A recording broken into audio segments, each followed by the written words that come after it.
The establishment had their chance. Now we're here to represent your views. Britain's watching. Britain's watching. Britain's watching. We're proud to be GB News, The People's Channel. Britain's news channel.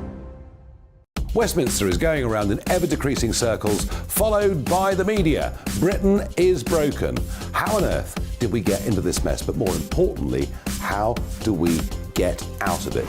Join me at 7 p.m, Mondays to Thursdays on Farage, here on GB News. We will have open, rational debate. We've got to work out how Britain moves forward from this. Join us here on GB News, the People's Channel. Britain is watching.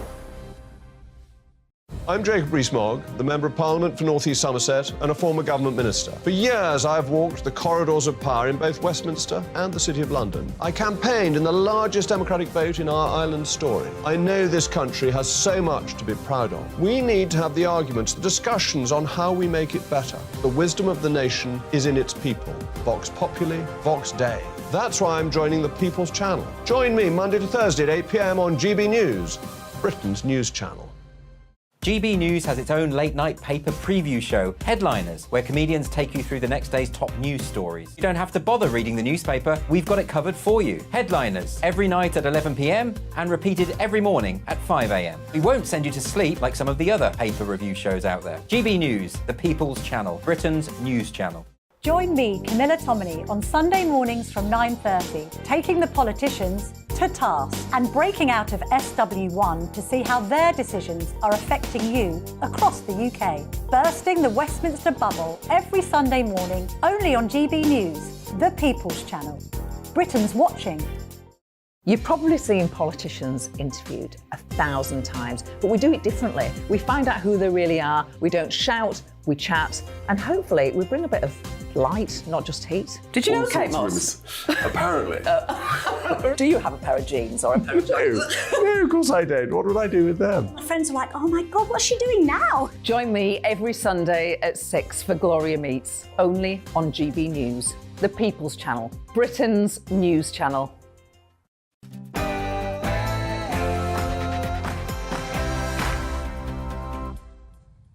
Very good morning. It is 9:30 on Wednesday, the 8th of March. This is To The Point with me, Bev Turner, and Andrew Pearce. The Prime Minister is preparing for a legal battle with lawyers and, of course, with European judges and the Labour Party as he brings forward that plan to stop small boats. We'll bring you the latest on the so-called illegal migration bill throughout the show. The King and Queen Consort were met with a mix of boos and cheers as they visited Colchester yesterday and were accosted by anti-monarch protesters. Are the royal family losing their popularity? I certainly hope not. And it's International Women's Day today. Did you realise? A day devoted to celebrating the achievements of inspirational female role models around the world. Who's been one of those to you? Do let us know.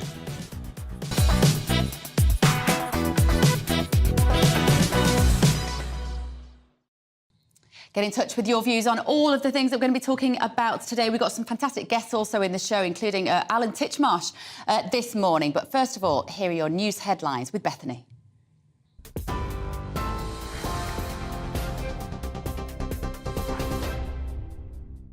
Bev, thank you. Good morning. It's 9:31. Here are your top stories from the GB newsroom. The UN Refugee Agency has expressed profound concern over the government's new plans to tackle small boats crossing the English Channel. The new legislation aims to stop illegal migrants coming to the UK from claiming asylum. The agency says the bill amounts to an asylum ban and accused the government of breaching the UN Refugee Convention. Rishi Sunak is expected to face MPs' questions on the new laws at Prime Minister's questions later. The Home Secretary, Suella Braverman, told us the government is absolutely confident the measures are fundamentally lawful. This is a very complex but incredibly serious situation now. It's right that we take necessary, proportionate and compassionate measures to deter people from taking this journey in the first place. The RMT union has called off planned strike action for Network Rail workers following an improved pay offer. Union members have been taking part in walkouts for months in a dispute over pay, jobs and conditions. Industrial action was due to take place on the 16th and 17th of March, but that's now been suspended. But the union says action with 14 other train operating companies will still go ahead. And temperatures dropped to minus 15.2 degrees in the Highlands overnight, making it the coldest night of the year so far, as an Arctic blast spreads across the UK. The Met Office says more sleet and snow is expected across southern England and South Wales, while hail showers will hit Scotland's northern coasts. Sub-zero temperatures are predicted in all four nations until at least Friday, with travel and power disruption expected. You're up to date on TV, online and DAB+ radio. This is GB News. Now it's back to Bev and Andrew.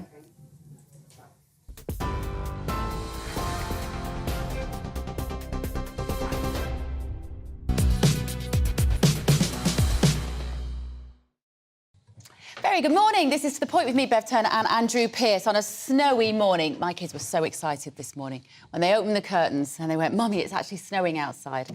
But it's not snowed for long, and that's a great relief to us older people, because we don't like the snow.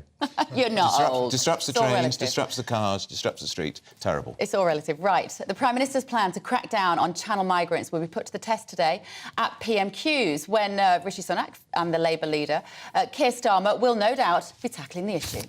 Yeah, he says he's prepared for a legal battle with European courts, and I hope he wins it. And he says he supports the tough but fair policy, as the Home Secretary revealed, finally, the illegal migration bill, which aims to deport migrants who come here on small boats and immediately. But the proposals have already come under strong criticism from the Labour Party, who've described it as a Tory con. Meanwhile, the United Nations Refugee Agency says it is profoundly concerned by the bill, which would amount to an asylum ban.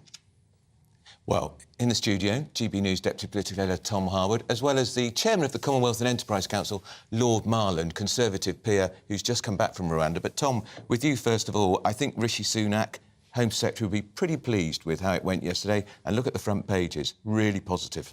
Yes, clearly there is some broad support, and I think that really the Conservative Party has been looking at where the country is on this issue.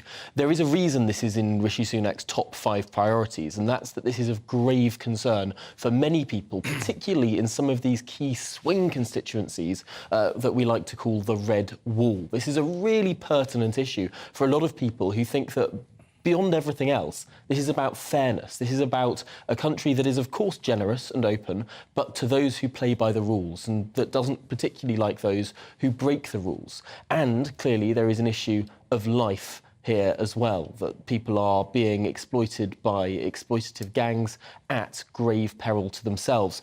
There is a clamour for something to be done about this. The question, however, is will this be successful? Because there have been many schemes in the past that have been opened up with a big sort of media reception, perhaps cheers in the House of Commons, only then to be tied down in the courts. And this is what I asked the Prime Minister about yesterday. Is he prepared for the legions of lawyers that no doubt are going to tackle this piece of legislation? On the face of the bill, there is what's called a Section 19(1)B statement. This is a statement from the Home Secretary that says she is not convinced that this is within the terms of the Human Rights Act, which transposed the ECHR into domestic law at the end of the 1990s. Now, if the government itself has put that statement on the face of the legislation, it's not sure that this is completely watertight and legal, you have no doubt that lawyers and the like will be really poring over every jot and tittle of this. But it sounded challenging the government. It sounded like they were willing to defy the European judges, as they've done before. Well, the big question here is what happens if the European judges, or indeed the domestic judges, say no. I asked the Prime Minister this specifically yesterday. What if these judges win? What if you lose? What is Plan B? Now, he wouldn't commit to saying that there is a Plan B. He wouldn't commit to saying that he would stare down the ECHR or the like. He just said he believed that he would win in our courts. He believed that this legislation is within the auspices of the ECHR. It's interesting because clearly around the cabinet table there are disagreements on this. Suella Braverman, the Home Secretary, is someone who would like to withdraw from the ECHR. She made it a plank of her leadership election platform last summer. Rishi Sunak is said to be much more tentative about that. And so clearly where we have right now, what we see right now from the government is a holding position. They're hoping that this legislation wins out in court in the inevitable legal battles that will follow. But if it doesn't, that is a rupture. That is a big chasm within the Conservative Party that may well be revealed. I think we're going to see what you were discussing with this question, aren't we? Can we have a watch of this? I think we're going to be watching the question that you posed yesterday, Tom. Already legions of lawyers are preparing to tackle you over this legislation. Firstly, are you up for the fight? And secondly, what's plan B if they win? Of course we're up for the fight and we'll be standing here if we weren't. But we're confident that we will win. And on the Section 19(1)(b) statement, I think it's really important for everyone to recognise there's absolutely nothing improper or unprecedented about pursuing bills with a 19(1)(b) statement. It absolutely does not mean that the bill is unlawful. We believe that it is lawful, that we are acting in compliance with our international obligations, and we are also meeting our obligations to the British public.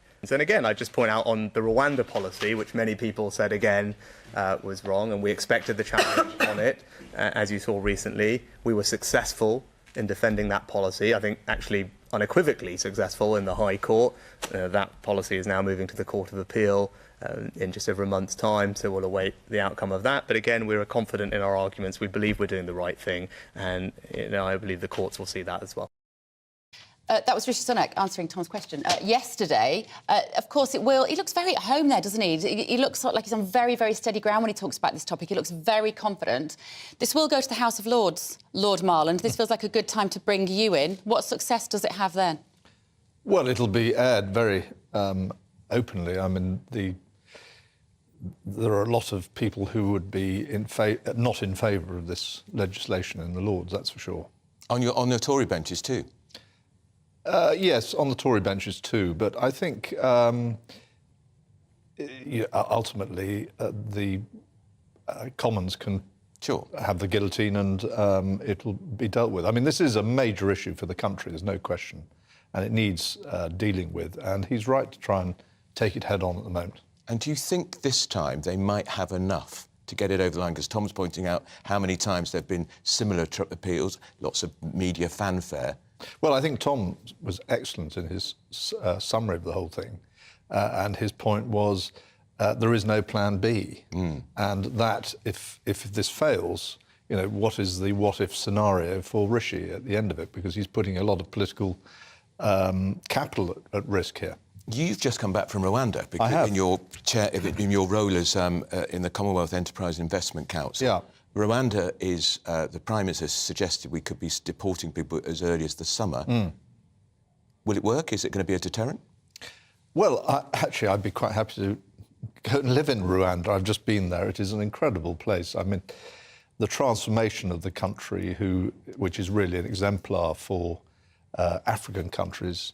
The rule of law is very heavily enforced. It's very safe, very secure. It's a very beautiful city. Modern transport, modern roads. The people of Rwanda, by the way, have to go out, I think it's for 2 hours every Saturday, and clean common parts. Can we do that here?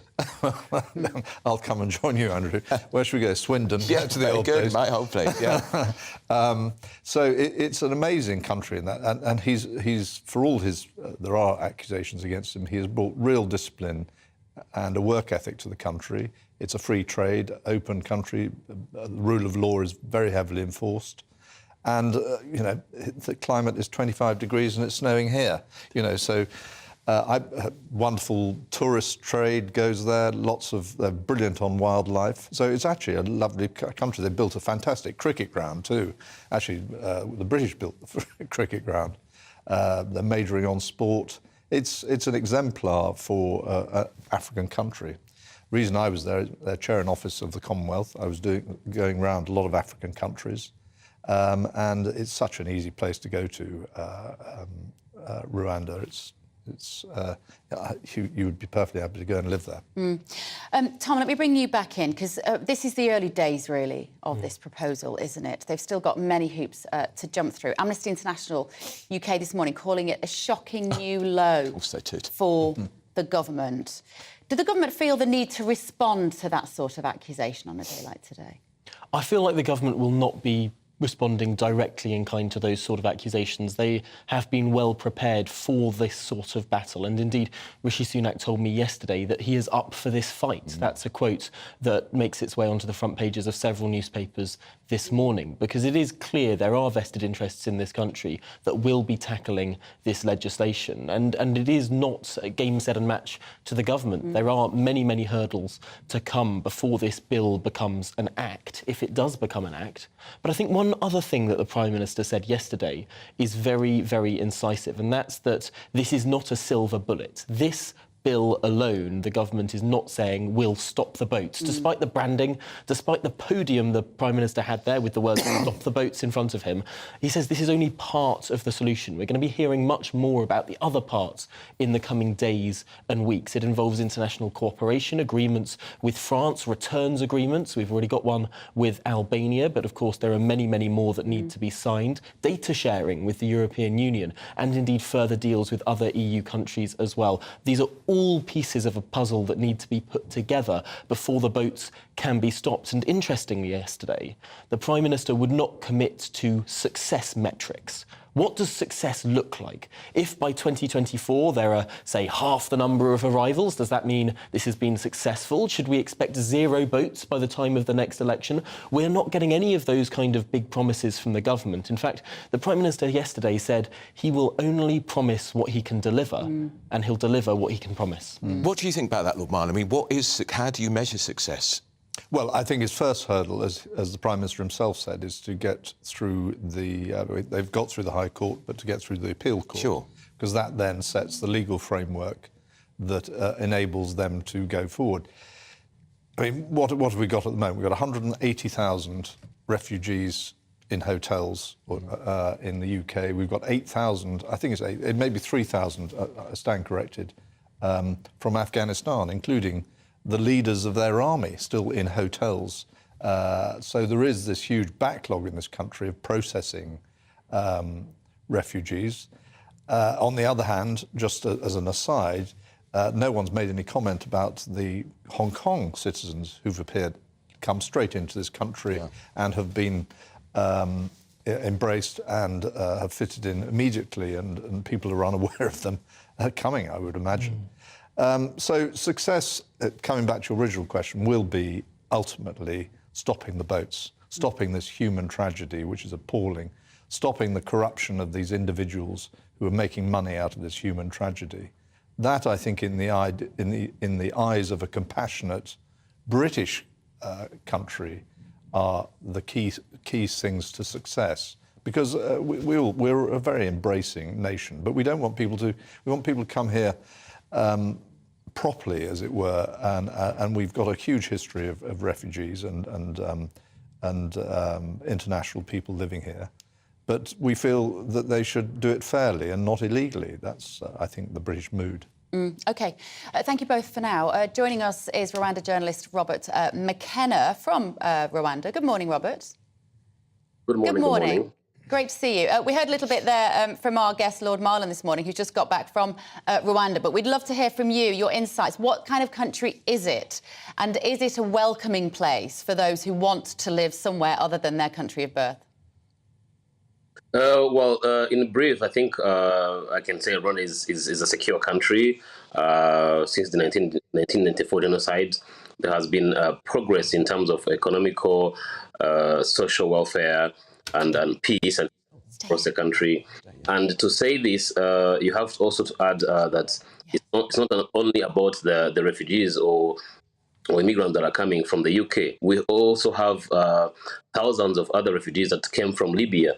If you remember well, these people were being smuggled to Europe, and Rwanda secured a partnership between UNHCR and the European Union to help bring these people in Rwanda so that they can have a better life, and it worked. Even recently, this partnership has been agreed on again. So I think when we talk about smugglers, we talk about immigrants, we talk about security of these people that are coming across every part of the world.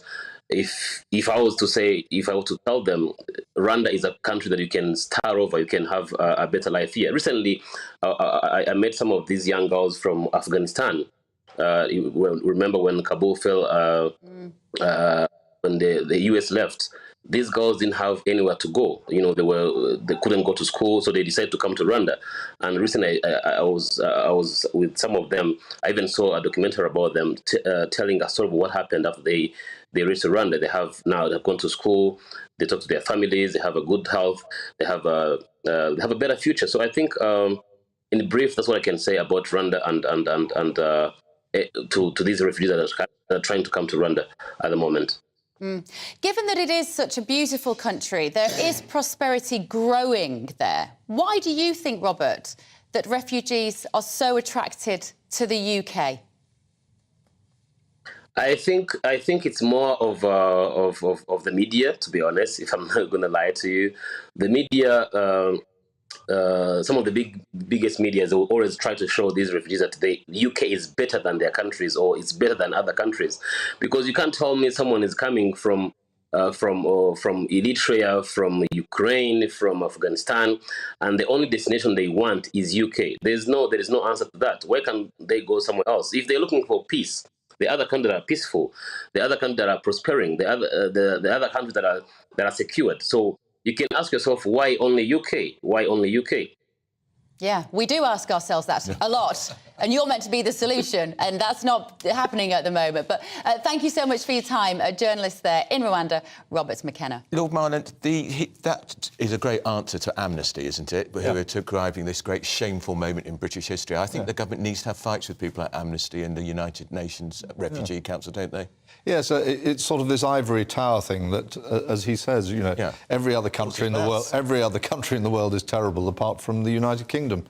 Rwanda's a great place, as he just said, and it's a great country to visit. So I find this sort of ivory tower attitude with people who've probably never travelled there making statements about other countries. It's grossly wrong and unfair. Can we ask you one question about Boris Johnson, because you're a great supporter of Boris Johnson? Well, it's from time to time. You were a supporter of his leadership campaign, you were. Sir Keir Starmer 9 times refused to answer a question in an interview the other day about when he first approached Sue Gray, the senior civil servant who did the Partygate inquiry, as to be offering her a job as his chief of staff. He refused to say 9 times. Shouldn't he just be quite clear and transparent about this? Well, of course he should, because he's always calling for everyone else to be transparent about things. I think this is a very unfortunate passage of events, actually. Sue Gray, I'm a great fan of. I worked with her when I was in government. She is... and my God, she's been through a stressful time, let's be fair. I'm actually surprised she wants to do this job, because it'll be equally stressful. She's good fun. She's very, very straightforward. We've always known her thought of her as a bit of a lefty. Yeah. Now we know. And now we know. But that would never have come into her decision making, and she was always extremely good to deal with. So, I think this is injudicious for what she's doing, and it's a mistake by Starmer, because it gives Boris a bit of an opportunity, doesn't it? To say it was a stitch-up? Yes. In a word. Yeah. OK. Fascinating. All right, Lord Marland, come and see us again. It's a pleasure to see you both. Thank you. 2 old friends, young friends, sorry. Got that in just in time, didn't he? Just in time you got that in. OK, King Charles and the Queen Consort Camilla were in Colchester yesterday to celebrate its city status, but were met with mixed reactions from the crowd. Well, they were met with some protest chanting, "Not my king," and "Why are you wasting our money?" So joining us now in the studio for more is GB News' royal reporter Cameron Walker. Good morning. Good morning. Cameron, this has happened a few times now, hasn't it? It's a fairly modern thing that we're seeing, a fairly recent train of events around the royal family. Why now? It has. Well, it was very rare, I think, during the reign of Queen Elizabeth II that we had quite such vocal and visible protests during various engagements. The anti-monarchy campaign group Republic is behind the most recent protests we've seen, with those big yellow signs signs saying, "Not my king." The fact of the matter is they have always said that they would, at the change of reign, start to be more vocal with protests, and I know that they are gearing up to hold a very big protest during the coronation. Yes. I was just sitting here thinking, surely if your aim is to be anti-monarchy, you're not going to wait until the Queen passes away to start making a noise. You say that, but I think there was a respect for Queen Elizabeth II as a person, regardless of what side of the political persuasion you sat on, whether you were a monarchist or a Republican. And now, of course, King Charles is on the throne. They perhaps see it as a good opportunity to voice their concerns. But I had a look at the latest opinion polls as to exactly how strong republicanism is in the UK. So this is from December. So 60% of people in this country, according to the latest YouGov poll, still believe that we should keep the monarchy, whereas 25%, only 25% believe that we should be a republic, and the rest don't know. Which is still a pretty strong number for those supporting the monarchy. I think perhaps most politicians would dream of having opinion polls quite so high. However, there has been a drop in the 6 month, a small drop, but the people who wanted to keep the monarchy last summer was 61%, and it has dropped slightly to 60%. So not a huge drop, but still an increase. And then if you look at the different age groups as well, if you are younger, you tend to support republicanism slightly more. If you are of the older generation, then you tend to support the monarchy slightly Some more. of these Republicans, of course, Cameron, lose their way a bit when you say, OK, we'll get rid of the monarchy. What are we going to replace them with? President Blair, maybe? President Thatcher? President Prescott? And they're not so sure. And that's why I still think there will still be... I don't think that the Republicans are going to get anywhere near 50% anytime soon. Well, that's the question, exactly. And also, we've got the Commonwealth realms to think about as well. Let's not forget that the King is head of state in 15 different countries around the world. And I think it's probably more likely than not that we would start to see maybe Jamaica and some of the Caribbean realms part ways with the British monarchy before Great Britain, and I think Great Britain would not do that for a very long time. But Bev, would you have imagined 10, 15 years ago we would be calling Camilla Queen Consort? No. Would you have imagined that? And that's why I'm still so interested in what Cameron was saying then about the Republican movements waiting effectively until the Queen had gone. And I'm wondering whether that's about the fact that they know that Charles and Camilla were never going to be as popular. Absolutely. And therefore they might have a little bit more chance of getting the public behind their feelings of wanting to see the royal family no more. I'm also considering what role Harry and Meghan have played in this in terms of handing them sticks to beat the royal family with. Yeah, you look at the statements which Republic have made over the last 6 months, and anything to do with the Duke and Duchess of Sussex, they jump on and use this as a way to criticise the working members of the royal family. It's a shame, really. I think with Colchester, for example, yesterday, the reason the King and Queen was there was celebrating the new city status, something given to them due to the Queen's Platinum Jubilee celebrations last year. Queen Camilla was at a library as well. She does great work with literacy charities. The King also met people from Age UK who are experiencing loneliness and had afternoon tea with them. And you look at the crowds, and a vast majority of people in the crowds were there to support the royal family. Yeah. It was a very small minority of protesters. However, the protesters were there and they were extremely loud. But protesters are always noisier by definition. I guess it comes with the job description. Yeah. Not going to be much of a process if you just stood there quietly. Exactly. Waving a banner. Any news on Harry and Meghan coming to the coronation? What is the latest? I dread the idea they're going to be there and upstage the King and Queen. So the latest I've got is they are in talks with the palace to come to the coronation. So that has been confirmed by a There might be some booing then, Cameron. Well, could perhaps. well be booing. And maybe that is one of the concerns from the Sussex camp. However, there weren't many boos when they came over for the Jubilee. That was before the books. Celebration. Well, it was before the books, granted.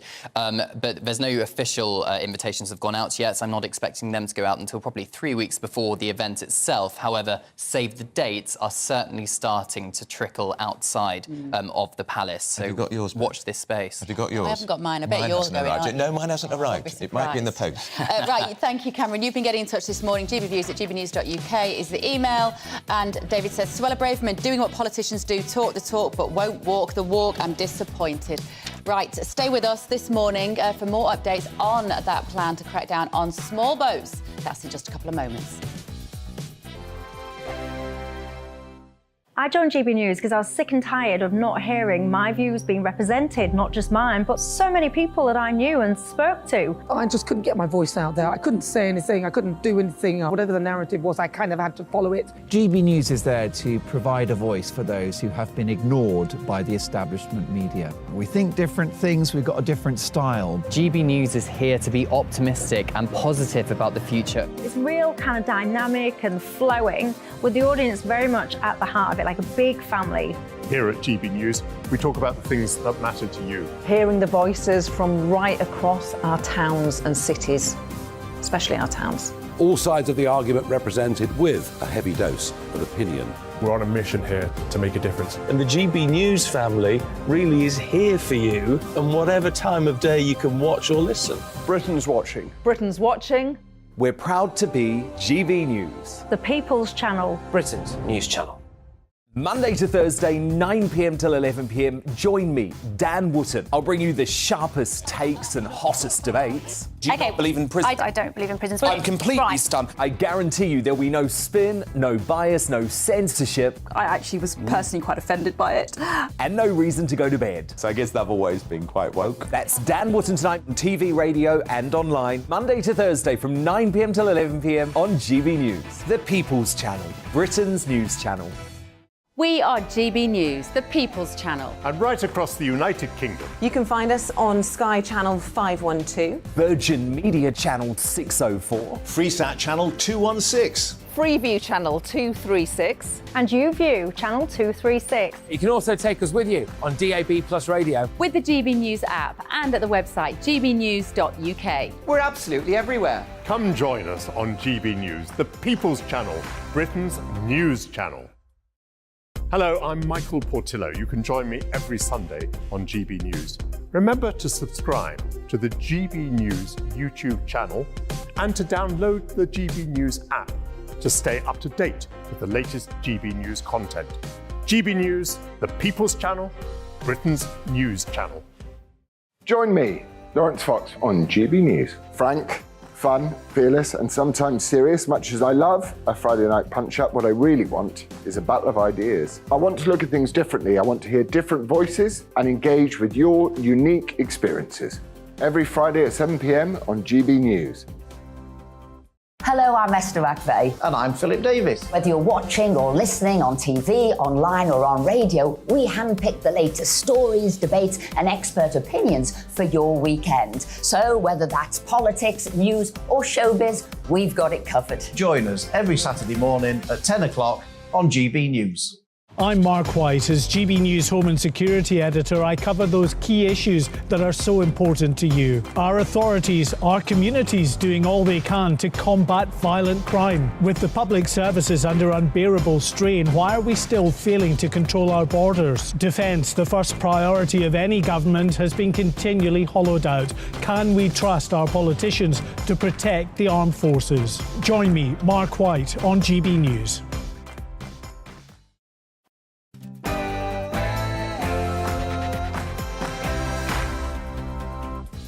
Very good morning. It is 10 a.m. on Wednesday, the 8th of March. This is To The Point with me, Bev Turner and Andrew Pearce. The government's big pushback on asylum seekers. Ministers say the bill's going to stop people crossing the channel. Labour are opposing it, Amnesty are opposing it, charities are opposing it, and the Prime Minister will support it when he comes under attack from Keir Starmer today at Prime Says Questions. Would you class reading as a punishment? Well, 1 in 3 secondary school teachers believe that boys do. But what is the main distraction for younger people about getting into reading books? We're going to be joined by my hero, Britain's strictest head teacher. And there's a new NHS drive to get the public screen for bowel cancer. And later in the hour, we're going to be speaking to that TV legend and green-fingered man himself, Alan Titchmarsh, who's backing this campaign. So don't miss him.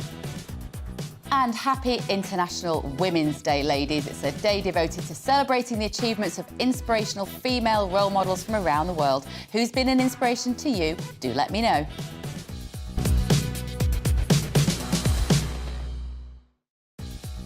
So let us know your thoughts on all of our talking points today. Can the Prime Minister sort out our immigration problem? Is the royal family losing its popularity? And how's the weather where you are? Let's get all your latest headlines now with the news with Bethany.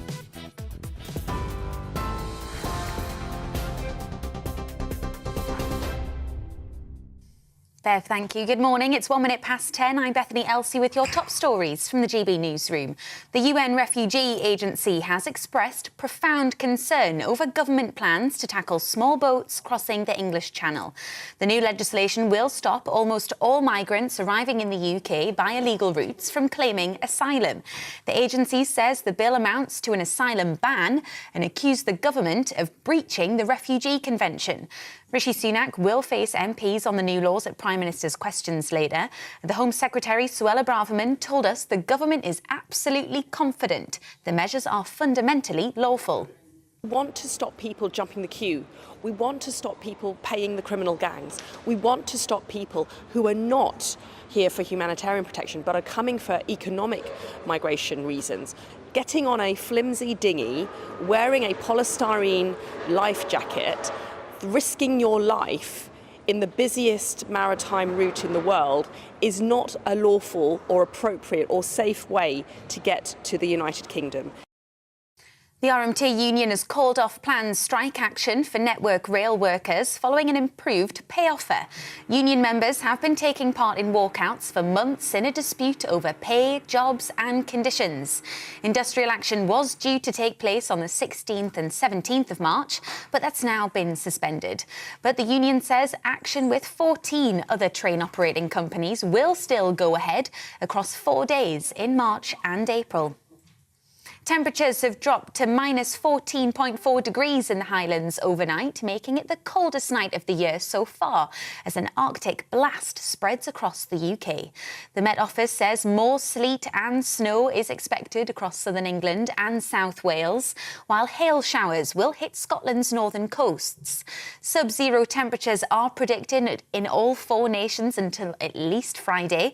Weather journalist Nathan Rao told us a number of national yellow warnings for snow and ice have been issued, with more to come.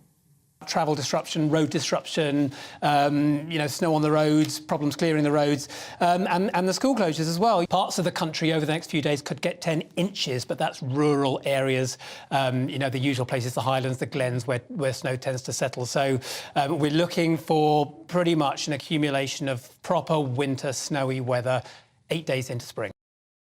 The Independent Office for Police Conduct has launched an investigation into 2 forces over their handling of a fatal car crash in Cardiff. It follows allegations officers didn't take matters seriously when family and friends reported the 5 victims missing. Eve Smith, Darcy Ross and Raphael Jean were found dead in the early hours of Monday morning, 2 days after they were last seen. 2 others remain in a critical condition in hospital. A weight loss jab is to become available for thousands of people living with obesity. The appetite suppressant Wegovy will be offered on prescription through the NHS in England. Previous studies found that those who received the drug as a weekly injection over 68 weeks saw their weight drop by 12%. Experts have described the treatment as a pivotal moment. And on International Women's Day, the Foreign Secretary is set to announce the government's new approach to helping women and girls around the world. James Cleverly will visit a school and a hospital in his mother's hometown in Sierra Leone to see UK-funded projects in action. There, he'll also announce new funding for a sexual health rights programme.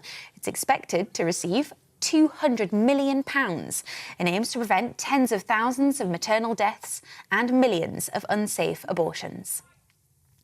Girls back in the UK, girls will be granted equal access to all school sports under new government rules following a campaign by the England Lionesses squad. Schools will be told they must deliver a minimum of 2 hours of PE a week, plus girls and boys should be able to play the same sports in lessons. The government will back the measures with £600 million in funding over the next 2 years. You're up to date on GB News. Now let's get back to Bev and Andrew.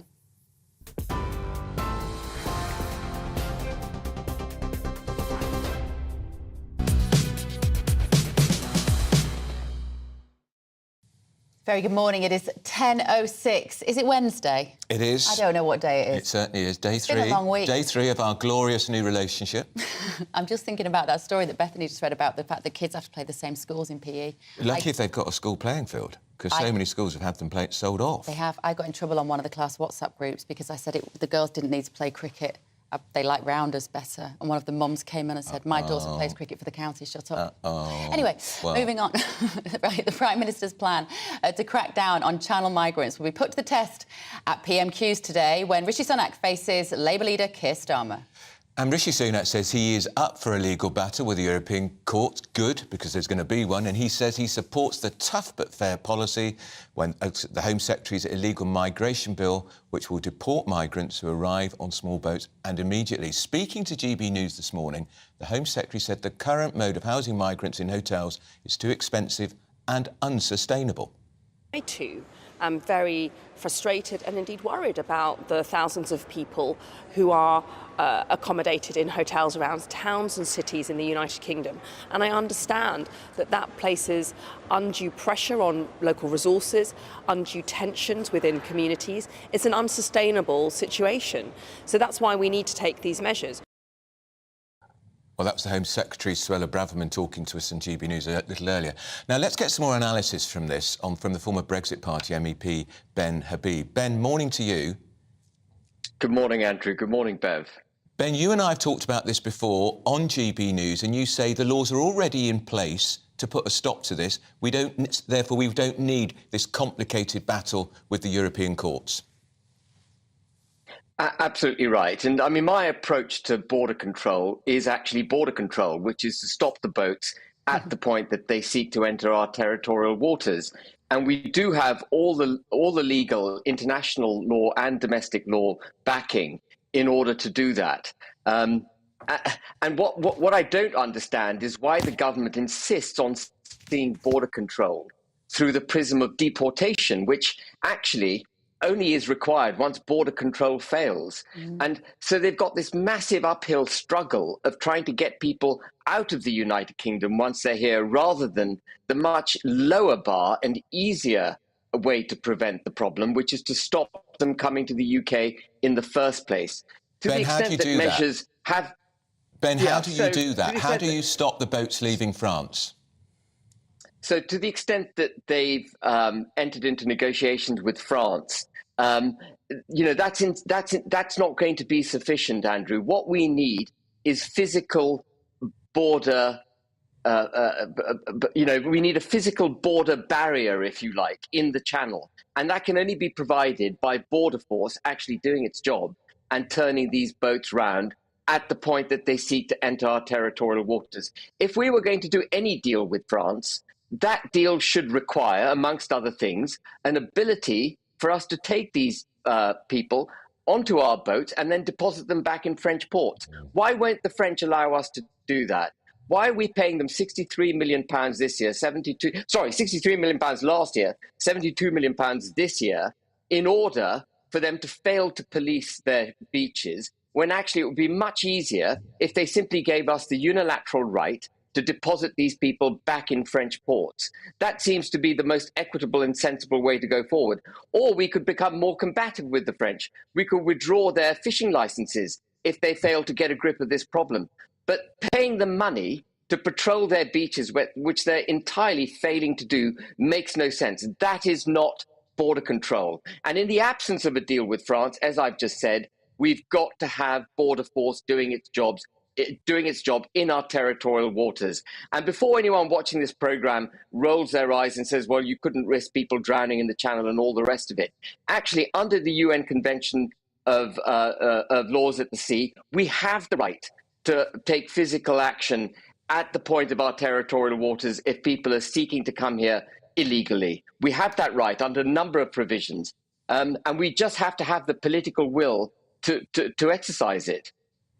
So why does Rishi Sunak not?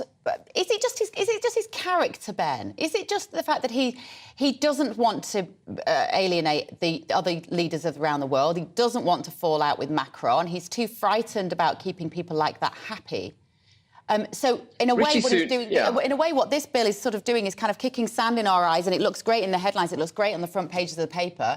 It may never actually happen, and he hasn't got the spine to have the tough conversations. Well, I mean, you've said it all, Bev. I mean, that is it in a nutshell. And, you know, Rishi Sunak says he's a conservative a Brexiteer and a unionist. He said that in advance of the launch of the Windsor Framework on Northern Ireland. But I would argue he's none of those. He's not a conservative. His economic policies are not conservative.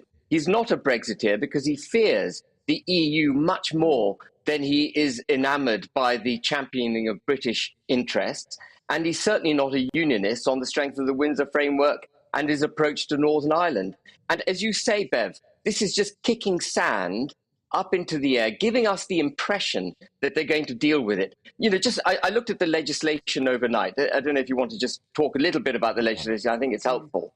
If this legislation were to work, if deportation was to be the solution to solving these illegal crossings of the Channel, what you would have to have is an express carve-out, a provision in the bill saying, notwithstanding our membership of the European Convention of Human Rights, we are going to do X, Y, and Z. You would have to have an explicit stepping away from the ECHR. We don't have that.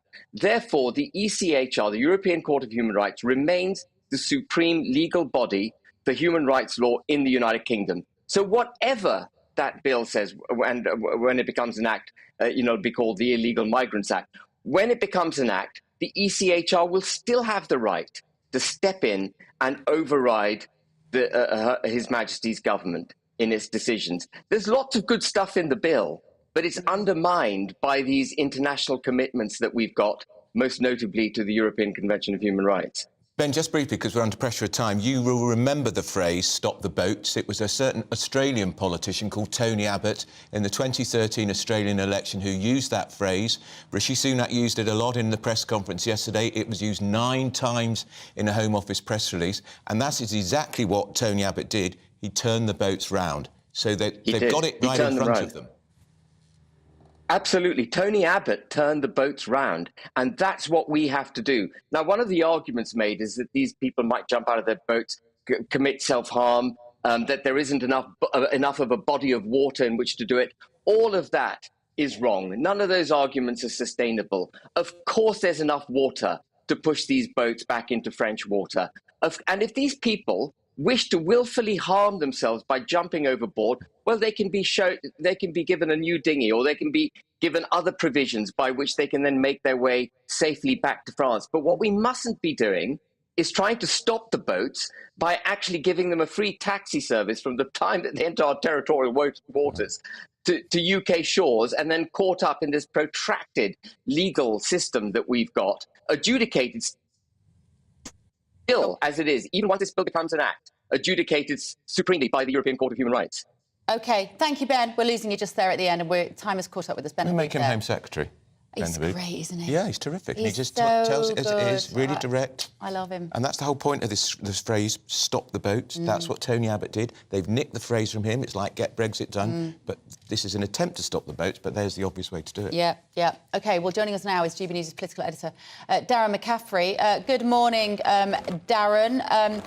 We saw this being debated in the House of Commons yesterday. We got PMQs today. What should we expect? Yeah, it's really interesting, actually, whether Labour are going to bring this issue up. We know, of course, they currently oppose the government's plans. They think they're unworkable. They don't like the language that's been used around it, not least of all by the Home Secretary herself. At the same time, it's very easy for the Prime Minister to attack Labour and say, effectively, they haven't got a plan when it comes to tackling the small boats crisis. And I suspect that Keir Starmer might not bring this up at Prime Minister's Question Time this afternoon. But you're right, it is the major political story here today. The Home Secretary doing the broadcast rounds this morning, if you like, talking to all the radio and TV interviews across the land. And it is clear that Downing Street were pretty pleased with some of the headlines in this morning's newspapers. They do seem to reflect that many think that this is a policy that is necessary, that the government is grasping the nettle and at least coming up with a plan. But that is not to say that there are clearly concerns about whether this is workable or not, because clearly at the heart of this, the only way it will really genuinely work is if it does act as a deterrence, and it's not entirely clear whether that's going to be the case. In fact, that's not going to be clear until we actually get to that moment where this is in law. Because at the moment, if it doesn't act as a deterrence, there is clearly not a plan to house potentially tens and tens of thousands of people who come to this country.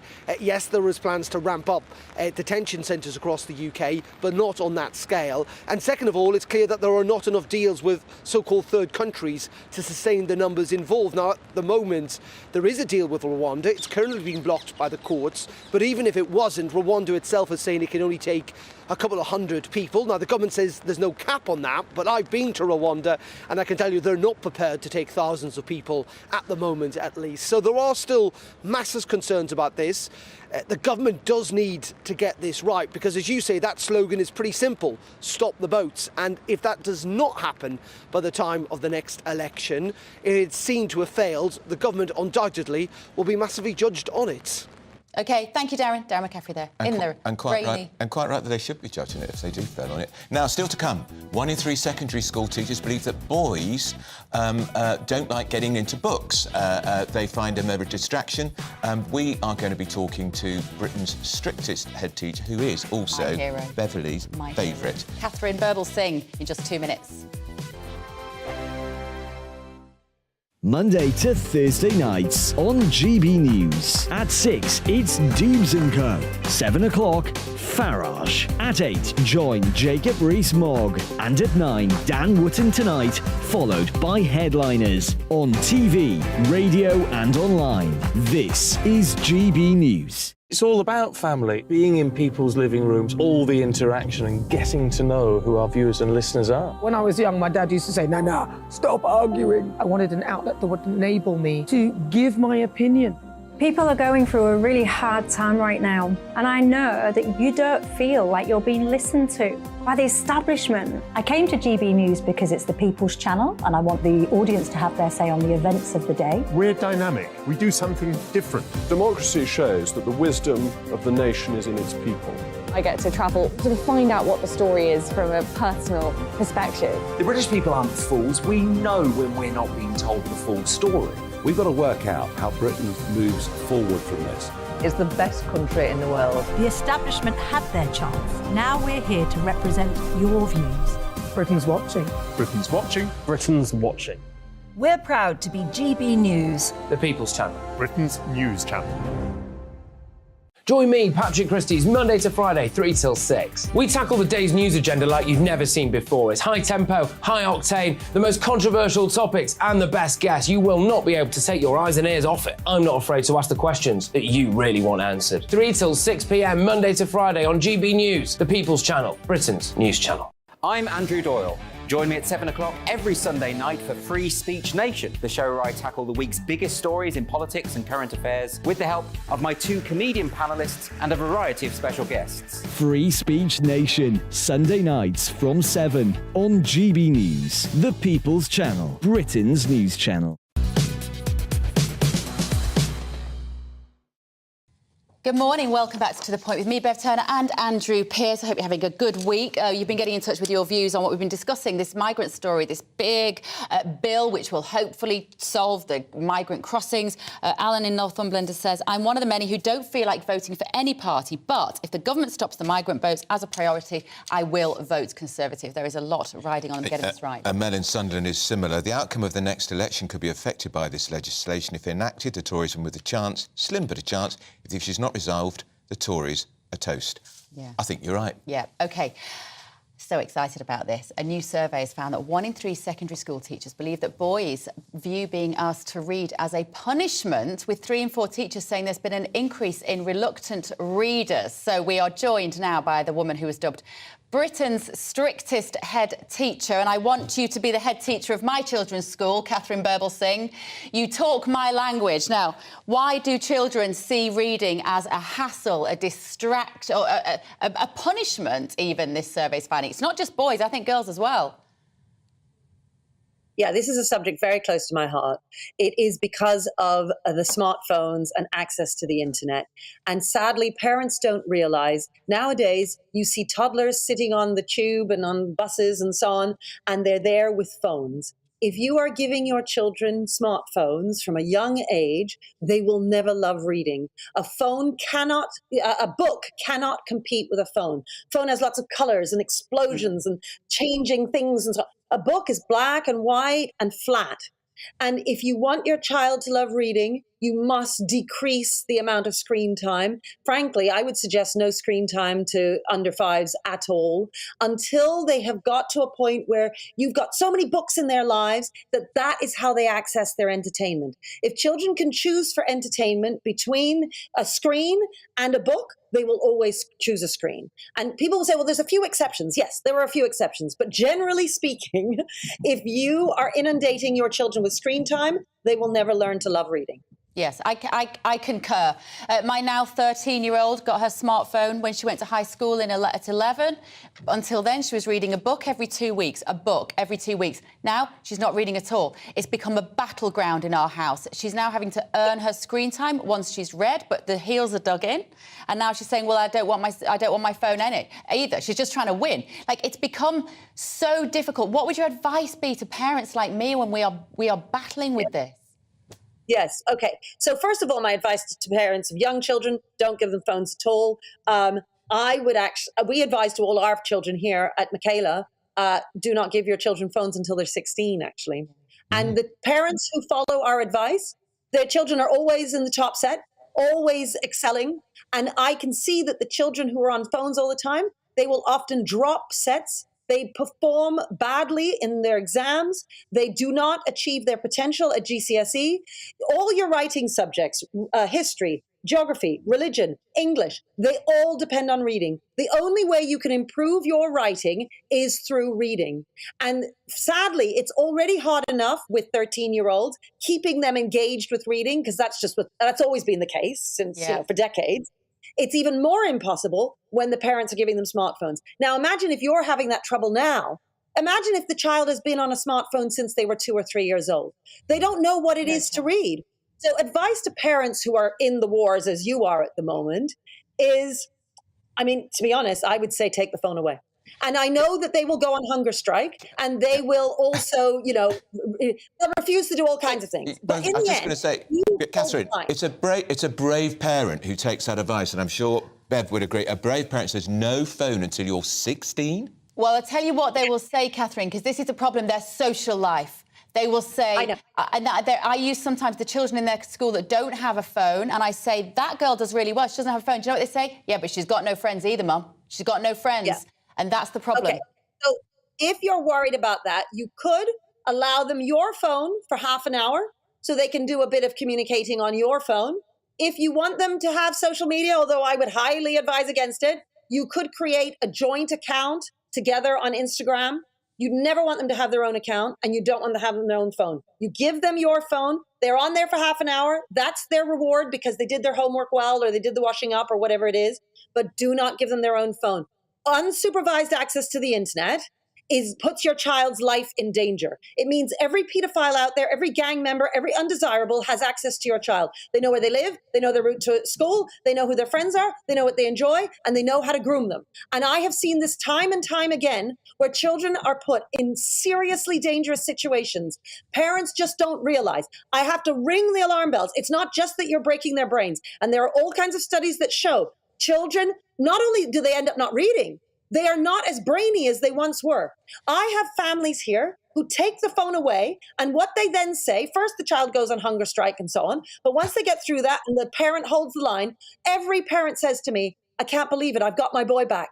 He used to be this lovely, sweet boy, and then he turned into something I didn't recognize. I took the phone away, and now I've got my child back again. He's the boy he once was. So this is what a lot of parents will be saying, because the voice is in my head.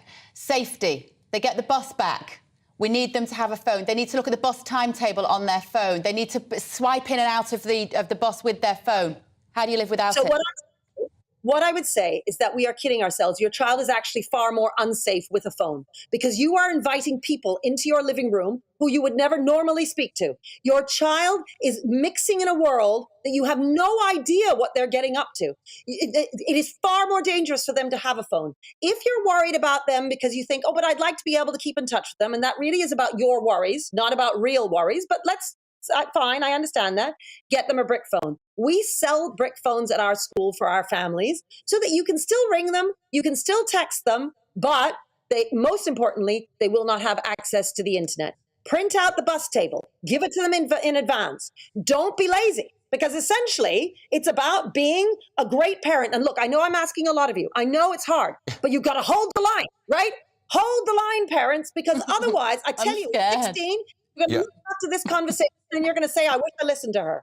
Catherine, nobody's going to defy you. I have to say, you speak with great passion and conviction. You really do. And that's why you're Bev's favourite teacher, mine too. And I know Michael Gove was a big fan of yours when he was Education Secretary. But you're right, aren't you? When we were kids, I know I'm part of the dark ages, we managed without phones. We just got on without phones. We don't need to have our nose in them all day.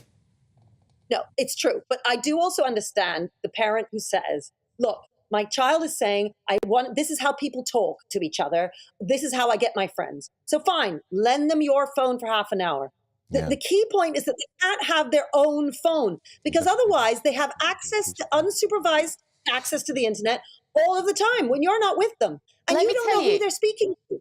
Catherine, I don't want this to turn into my own individual therapy session, but I'm probably not alone in watching in this conversation. There'll be people watching who relate to this.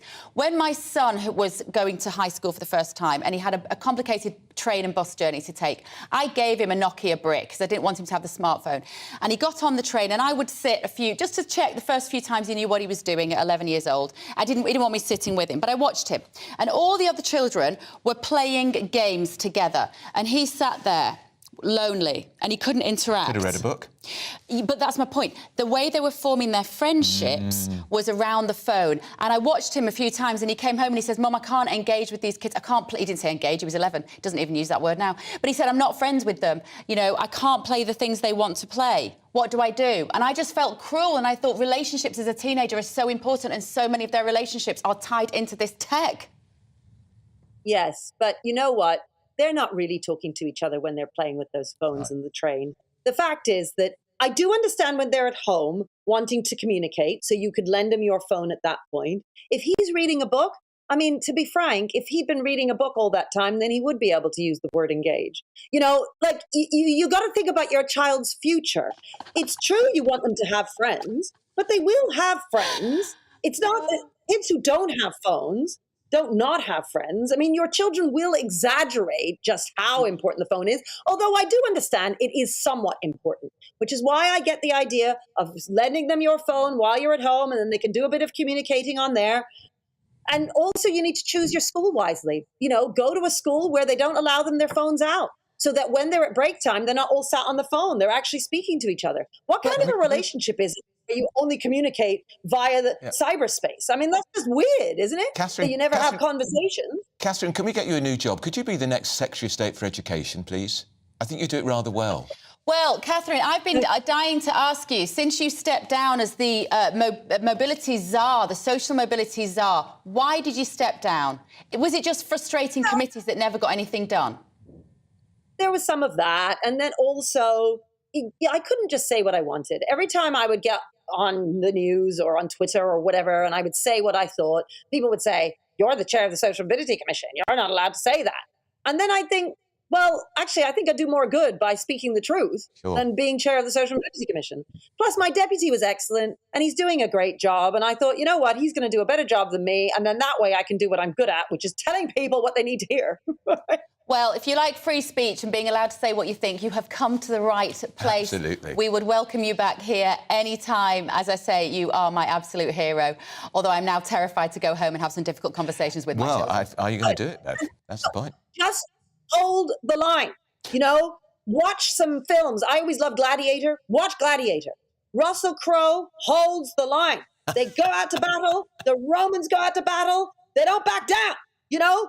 Hold the line. Remember, you're doing it for your children. And they will hate me. Stirring stuff. Stirring stuff. Catherine Berbel saying, great to see you. Thank you so much. But are you going to take her advice? Because it's very compelling. We already have these very restrictive apps on their phone. So my girls are 11 and 13. The 19-year-old, he's an adult, he can do what he wants. But we have these apps on there so that we can see exactly what they've been looking at. We can see exactly how much time they've had. They get the time on the bus going to school and coming back, and various other bits and pieces in the evening. They have too much in the evening, they definitely do. Catherine says take it away from them. Give them your phone for half an hour. Are you going to do it? Well, I'm normally Make a very good feature for GB News for this morning. And this is part of the problem, right? There'll be mums and dads going, yeah, but I get home and I've still got work to do in the evening and I need them to be taken care of. I can't sit, but, you know, they should be. I'll say, when I've said to my daughters, go and read, you know, do something, she'll say, I am bored. I didn't say I want to be bored. So, you know, you put out art stuff for them and they just go, well, this is rubbish. And then they go, but they're missing out. All my friends are talking. They're all doing a Zoom call right now. They all sit in the room with their phone on like that and they chat to each other. They've been talking to each other at school all day. Why do they need to talk to each other in the evening? Well, the answer is, well, we're getting taught all day. We don't get to hang out together all day. It's the only time we can communicate in the evening. It's so difficult. Let me know what you think. GBviews at gbnews.uk is the email address now. In the next few moments, we're going to be speaking to the gardening TV legend Alan Titchmarsh. He's backing a really important NHS campaign encouraging the public to be screened for bowel cancer. That's after your morning news with Bethany Elsey.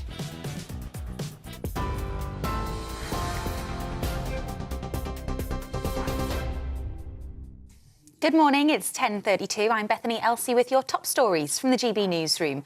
The UN Refugee Agency has expressed profound concern over government plans to tackle small boats crossing the English Channel. The new legislation will stop almost all migrants arriving in the UK by illegal routes from claiming asylum. The agency says the bill amounts to an asylum ban and accused the government of breaching the Refugee Convention. Rishi Sunak will face MPs on the new laws at Prime Minister's questions later. The Home Secretary, Suella Braverman, told us it's right to take necessary and compassionate measures to deter people from making the journey in the first place. I too am very frustrated and indeed worried about the thousands of people who are accommodated in hotels around towns and cities in the United Kingdom. And I understand that that places undue pressure on local resources, undue tensions within communities. It's an unsustainable situation. The RMT union has called off planned strike action for Network Rail workers following an improved pay offer. Union members have been taking part in walkouts for months in a dispute over pay, jobs and conditions. Industrial action was due to take place on the 16th and 17th of March, but that's now been suspended. But the union says action with 14 other train operating companies will still go ahead across 4 days in March and April. Temperatures have dropped to minus 15.4 degrees in the Highlands overnight, making it the coldest night of the year so far, as an Arctic blast spreads across the UK. The Met Office says more sleet and snow is expected across southern England and South Wales, while hail showers will hit Scotland's northern coasts.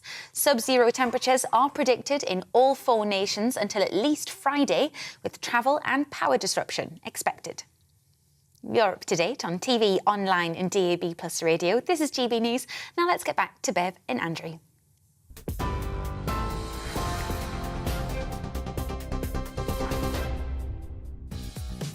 Good morning. We were nattering there, weren't we? We weren't really paying attention. Right, still to come, Gary Lineker is facing growing calls to be sacked after BBC sources said that he crossed the line by comparing Suella Braverman's migrant crackdown to, Nazi Germany. Which is, frankly, outrageous. We're going to be looking at more of the day's other top stories from the papers with the social commentator Narinder Kaur and director of the Common Sense Society, Emma Webb. I think that would be quite a lively conversation between those two. So we'll see you in a little bit.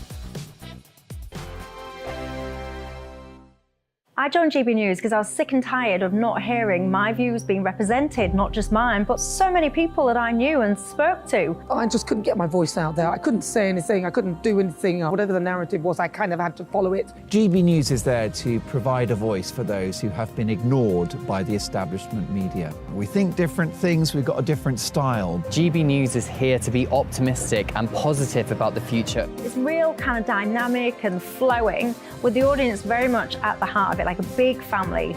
Here at GB News, we talk about the things that matter to you. Hearing the voices from right across our towns and cities, especially our towns. all sides of the argument represented with a heavy dose of opinion. We're on a mission here to make a difference. And the GB News family really is here for you, and whatever time of day you can watch or listen. Britain's watching. Britain's watching.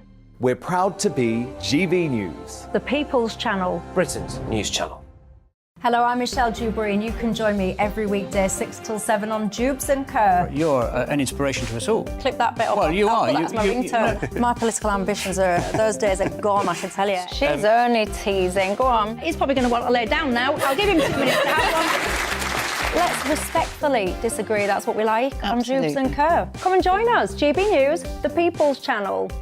Michelle Dewberry, weekday evenings at 6 o'clock. Westminster is going around in ever-decreasing circles, followed by the media. Britain is broken.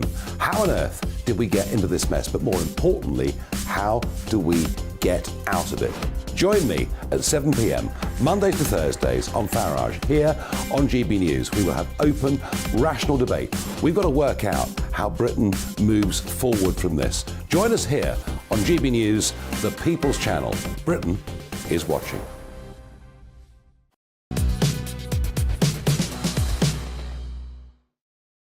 Very good morning. In just a moment, our guests will be here, Emma Webb and Narinder Kerr, and we're going to be talking about Gary Lineker causing a fuss on the front page of the papers for what he said about migrants don't miss it. But first of all, TV legend and gardener Alan Titchmarsh and his fellow former Ground Force presenter Tommy Walsh are backing the first NHS campaign aimed at encouraging the public to be screened for bowel cancer. The famous duo are also urging those eligible to return their life-saving bowel cancer screening home tests following recent data which shows almost 1/3 of people don't return them. So what's the point of doing them? Well, joining us now is gardening TV legend Alan Titchmarsh. Lovely to see you. Thank you so much for joining us this morning. Now, it's a bit of a delicate issue, this, isn't it? But we can't be squeamish about it when our life and our health depends upon it. Why are you so committed to this campaign and raising awareness, Alan?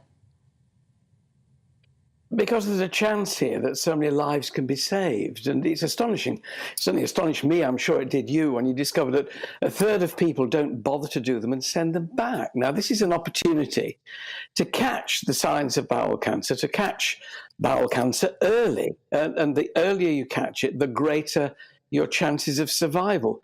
I know it's a bit distasteful, to take a sample of your poo, but it's so straightforward.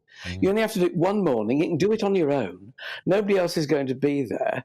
It could save your life. And I think you owe it not only to yourself, but also to your family to do it. Yeah, absolutely. Alan, is part of the problem too, men are less inclined to do these tests. They're also less inclined to do prostate tests as well. There's so much information out there now, I think, which should be getting through to us all, that this is foolhardy, not taking advantage of current scientific advances that will save lives of far more people. We've got to do this. We can't just be squeamish about things like that or embarrassed by it. There's enough information out there now and enough men who have taken the trouble, macho men, who've said, I'm going to do this, and they've got friends too, probably, who didn't do it. There's plenty of information and examples out there of people who haven't done it, who've lost their lives. This isn't, it's being squeamish about it really is not an excuse. Just do it. It's once every 2 years, it's very easy. Yeah, and your co-presenter, Tommy Walsh, of course, had bowel cancer. What was his experience of that like, Alan? And is that how this has come to your awareness? You'd have to ask him about that. I couldn't comment on Tommy's own, much as I know him and love him, on his own personal journey, as it was. But certainly people close to me have suffered, and it's a lifesaver. You don't want to lose people just because, I really couldn't bring myself to do it. That's not an excuse. Don't be squeamish. Please do it. As soon as the test comes, get into your bathroom, get into your loo, and go and do it. It's so straightforward.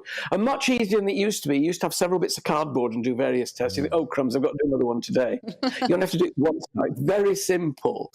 We've got to do it. We owe it to our scientists, but as I say, mainly, we owe it to our friends and family to stick around, really. Well, I just did mine very recently, Alan. It came through the post from my GP surgery, and I did, as you said, I went off to leave, can't be squeamish about it, sent it back, of course, no point doing it if you don't send it back, and it's fine, negative, good. The relief you get when you get that letter back saying, you know, it's all clear. And, you know, you want that as well. You don't just want to be living the life of the unknown and wondering, ooh, have I, haven't I? There is absolutely no excuse for not doing it. Of course, we all miss Deborah James, Alan, Bowel Babe, as she was known on social media. She did the most enormous amount of work to raise awareness of this, didn't she? And we watched her, and we felt for her. We felt for her family. And if nothing else, you know, Deborah's legacy should be that we take notice of this. We stop our friends and family from going through what she did.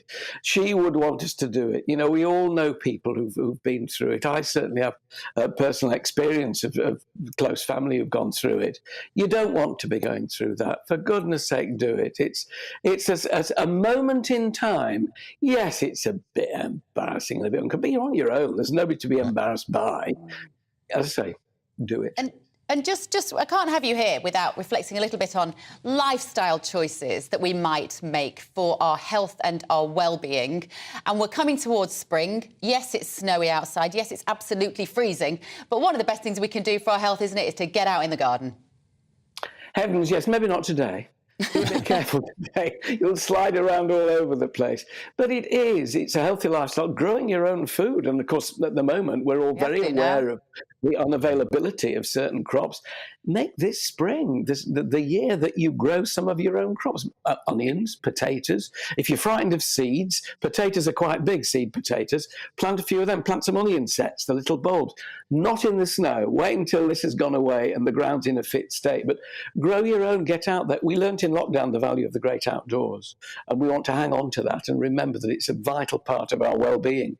How many, if you don't mind me asking, like, on a sort of nice spring day, how much time do you personally spend in your garden now? Do you still get out there most days?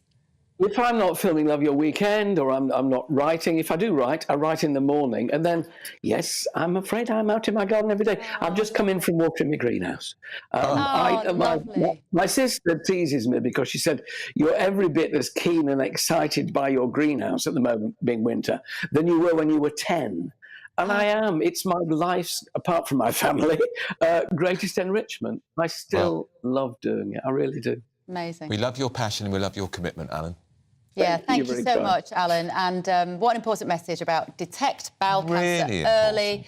If you receive your kit, do the test and get it sent back. Thanks so much for joining us. And it is us blokes who are at fault here, because men are just so squeamish and they think, oh, it won't happen to me. Again and again I hear about people, it could have been avoided. I think I lost 2 grandparents to bowel cancer, actually, so I certainly should be aware. So, chaps, get on with it. Our lovely guests are here. I'm delighted to say that we are joined by social commentator Narinder Kaur and director of the Common Sense Society, Emma Webb. Happy International Ladies' Day. Yes. Woo, up the ladies. Oh, I'm in a minority here then, Yes, girls. you are. Yeah. But every day is a Women's Day, I'd say. What's the point of International Women's Day? What is the point of International Women's Day, Emma Webb?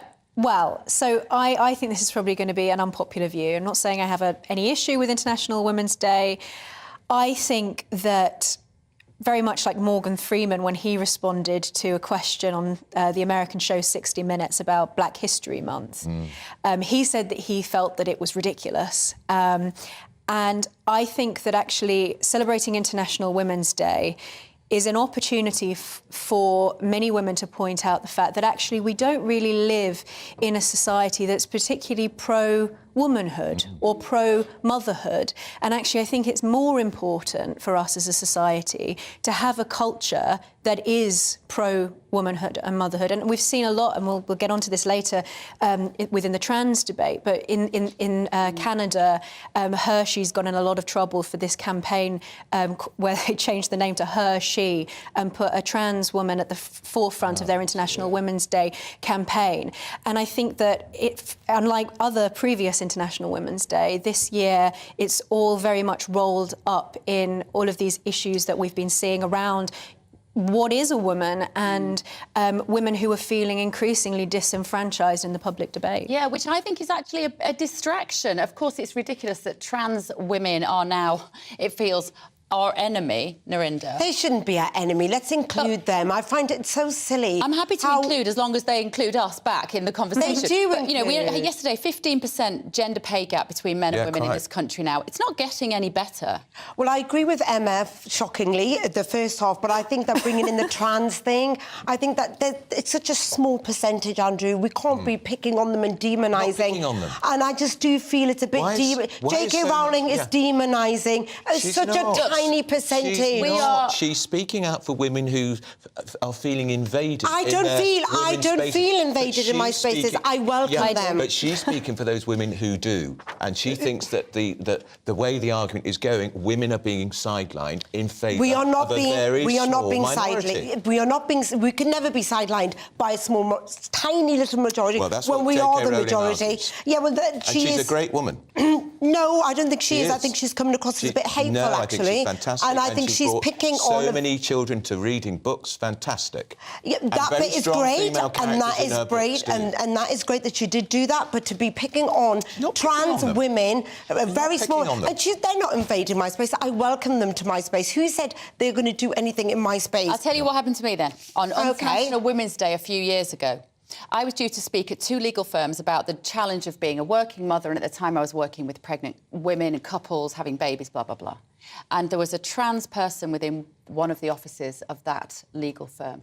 And I had retweeted an article from the Daily Mail written by Graham Linehan, and it was about women-only spaces. And because I had retweeted an article from a national newspaper that this one trans person disagreed with, I got cancelled on International Women's Day. You couldn't make it up. Talking at 2 legal Intolerance. firms. So you got cancelled by the trans community? No, I got cancelled by the legal firm because they were so frightened of the one trans person in their office who said she, I don't actually know which way they'd transitioned, had taken this to the board. I'd say that's an example, and I'm sorry that you went through that, but I still feel that the actual general public going against trans is actually quite awful, and it's just too, and it's not nice, Emma. Emma, J.K. Rowling, I think she's an heroic, brave figure. I agree, and we're living in a society that increasingly refers to biological women by their biological parts, cervix havers, referring to, as we saw recently in a children's textbook,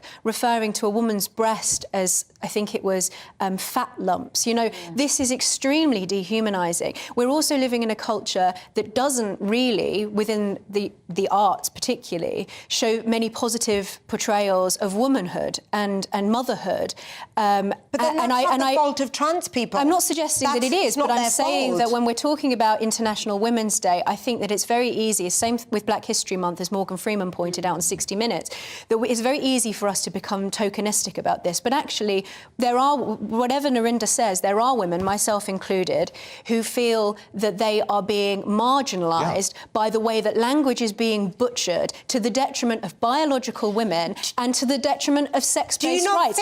And J.K. Rowling is standing up for that, and I think she should be lauded for it. I think it's middle-class Caucasian women who seem to have a problem with this because this is their problem. Finally, they've got something to feel that they're suffering and that they're challenged in society because they've had nothing else. And I think this is their way of feeling they've got this. But suddenly they've got a cause. Narinder, honey, I was born in Dagenham. You can't call me a working class, middle-class woman. Very middle class. I wasn't saying you, but I do think that it is a middle-class Caucasian woman problem because suddenly they've got something to fight about and we've got something what we've got to fight about? We've got to fight about is extortionately expensive childcare. There was a survey last week about taking 75% of women's income is given on childcare. Way too much emphasis on parenting being solely the preserve of mothers, Emma Webb, when you said then there needs to be more celebration of motherhood. I would say there needs to be more celebration of parenthood so that we can share the load. The only reason I can be here today is because I'm able to share the load. But I think very often you actually see the demonisation of women who opt for a more traditional lifestyle at home as stay-at-home mothers rather than... And I think there are lots of women who actually do feel pressured into having careers when they would... And I think that what that does is that diminishes the role of simply being a mother. I think that motherhood is one of the most important jobs that you can possibly have, and that society should elevate it to a station of respect. I think being a father is one of the most important jobs you can have. I agree. I was a stay-at-home mum for 10 years because we couldn't afford the childcare. And actually, people really look down upon that, Emma. You're right. They'd be like, oh, you just stay at home. Should they? But they did. And then my husband had the advantage of going out to work and further in his career, whereas when I wanted to get back to work, I had a 10-year gap. It's really quite dreadful that childcare is so expensive. I think that's part and parcel of what has become the commodification of women. I think it actually is. It's sort of woven into the way that women are referred to by their body parts, that they are also commodified in a way that simply being a mother, society no longer deems as good enough. Tota mulier in utero. I like to bring a little bit of Latin in. What was that? Tota mulier in utero. This was the phrase, woman is nothing but a womb. Yeah. And that was regarded as a fact. And how horrific that we have come now, full circle, as you're saying, Emma. We've been reduced again, thousands of years later, to being seen as a person with a cervix. How far, we need to talk about, I want to retain the word woman, I think it's important. I am not a massive fan of the tokenism of today. If it allows us to celebrate women, mothers, whether you stay at home, whether you go to work, whether you don't want to be a mother, whether you're child-free and fabulous and you travel the world, we do need to Oh, that sounds fabulous. I wish I had that life. I know. We've got to talk to you, though, about Gary Lineker. Yes, let's talk. I think what he said was incredibly offensive and inaccurate. He's likened the Stop the Boats policy to Nazi Germany in the 1930s. He didn't actually say Nazi Germany. Let's be very careful here. Yes. Germany in the 1930s was run by Adolf Hitler and his National Socialist Party, which was already devising the final solution. It's offensive, it's a slur, he should apologise. And it was correct. The BBC should rebuke him. No, I do not think that at all. Gary Lineker's a football presenter. Yeah. This wasn't on air. It wasn't. He should stick to He football. didn't say it on air. He's been told before. He's allowed to have his opinions. He's been told as a very senior, high-paid member of the BBC, he has to be careful at all times about the corporation's commitment to impartiality. He didn't say on air. He didn't say at work. He's been told he about said it in his own free time and on his own platform. He's defying his own bosses, and we pay his wages, remember? Yes, but however, he didn't say it on air. He didn't say it at work. He said it on his own platform. And actually, he likened it. He didn't say it was like that. And I think the sentiment is correct, and I'll tell you why. Nazi Germany didn't start with gas chambers. It started with horrible, disgusting language, a bit like what Suella Braverman is using. And it did start like that. They started with really bad language, and it ended with gas chambers. I'm not saying this is going to happen. That's ridiculous to say that. They were deporting Jews out of Germany in the 1930s. We are having... Adolf Hitler was deporting Jews out of Germany in the 1930s. You cannot compare that to what the... We're not comparing... No, you have. No. You said it's the same. I said it's the same sentiment. It started... It's not the same. Chambers did not start. Yeah, were deporting It ended Jewish like that. It ended. From Germany. What are we doing in this the country? Are we welcoming refugees and asylum seekers? We are making them feeling... 500,000 last year. 500,000. That was Ukrainians and including 200,000 Ukrainians and 150,000 from Hong Kong. 500,000. But 40,000 who are coming from small boats because there are no legal routes. Question, Andrew. What are the legal routes for an asylum seeker? There are legal routes. There isn't. There are legal routes, and the Home Secretary told us today on GB News they're going to be fleshing out details of more legal routes. But right now and before and after Brexit, there are no legal routes. And we are making people feel... Syrian refugees living in Britain. We are making people feel so unwelcomed and like criminals for coming into this country when they are less better off than us. I don't want to be sat here in the studio all nice and warm when there's people suffering. Let's bring Emma into this conversation. I honestly, I don't think that Gary Lineker should lose his job over a tweet, because I don't think anyone should lose their job over a tweet. Of course, he's entitled to his opinion. I agree with you. I think that the issue is that Gary Lineker has repeatedly displayed his partiality, but I think that he is a complete prat, to put it lightly. I think that this comparison is a grotesque disrespect to victims of the Holocaust. And I think that it's a complete misrepresentation of the intentions of our government to deal with human trafficking across the Channel. I just think it's grotesque. So I don't think he should lose his job. It's a bit rich coming from Tory MPs who lie all the time, lied all the way through COVID, and it's a bit rich of them to sit there saying, actually, he should be fired. What are you saying Tory MPs are lying about? What are you talking about? And it's the same people who said Jeremy... What are you talking about? Matt Hancock on the COVID diaries, did he not lie to the public? And these same MPs are saying Gary Lineker should be fired. Let me just bring a slightly different nuance to this. Emma, I know that during, I mean, just don't bring COVID into this, but this is about the freedoms of people within the BBC to speak what they want to say, right? But given that it's played by the taxpayer. Wouldn't you have liked to have seen during the last 3 years employees of the BBC actually saying what they think? Because I know that there were BBC employees, big names, who were against the narrative they were told to go out and say every day. You'd have supported them, wouldn't you? Well, I think that those people who are arguing in Gary Lineker's defence and saying that he should be entitled to his view, he should be able to put this on Twitter, and of course I'm always in favour of people's free speech. I do also think that the national broadcaster needs to be at least show some impartiality. But those same people, I very much doubt, would be defending the free speech of other members of staff who don't toe the orthodox line. If they were to put things on Twitter, I think probably, particularly during the pandemic, they probably would have been fired for that. But I tell you what the issue here is. He won't be dismissed, but he should be rebuked publicly. Andrew, shall I tell you what triggered people here? It wasn't because he was BBC. It wasn't because it was BBC. Oh, and he should be impartial. It's because he said something that triggered people, that they didn't like what they heard. Can I also say, why does the BBC pay him £1.5 million to commentate on a football match That's once a different topic altogether. Astonishing amount of I think money. it triggered Waste of mine and everybody's money. And somehow he manages to be all high and mighty. I'm going to need a whistle today. Right, we're at the end of our first hour. Football joke. Don't go anywhere, because Narinder Kaur and Emma Webb will be back for another hour of debate. Don't miss it. More to come in just a moment. Hello again, it's Aidan McGivern here from the Met Office. Some southern parts of England and Wales woke up to a covering of snow. That snow is turning back to rain across the far south, whilst snow moves into central areas, and the far north stays very cold, but largely bright. Northern Scotland woke up to a temperature of -15 Celsius in some spots, whilst the cold air is interacting with a band of rain in the south to produce some snow. But that snow risk moves north because milder air is turning it all back to rain, albeit quite heavy rain across the southwest and the far south of England.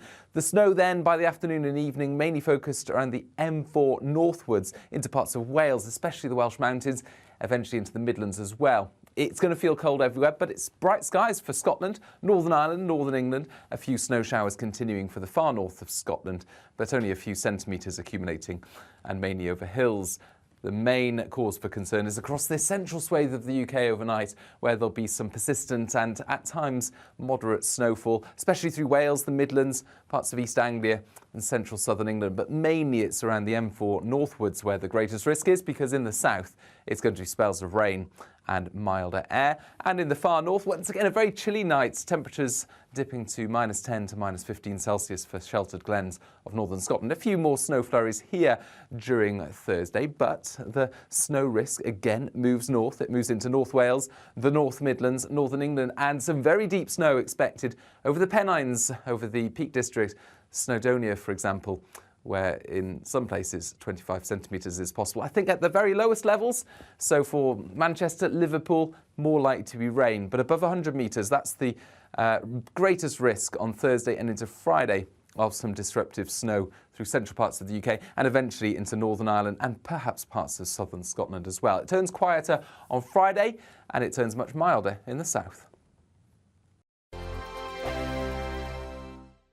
First and foremost, I'm a GB News fan, and I was before I was working here. Just love the fact that we're asking the questions that a lot of establishment media won't ask. With a bit of a twist, we not only want to inform you, but we want to keep you entertained. It's worth the drive because you get in and the team's all ready and waiting, they're itching to go, and it's a proper little family. GB News is the People's Channel. It's the audience that makes the programme sing. We're giving our viewers and our listeners a voice. I see the thousands of your letters, tweets, emails, you name it, coming in. Britain is broken.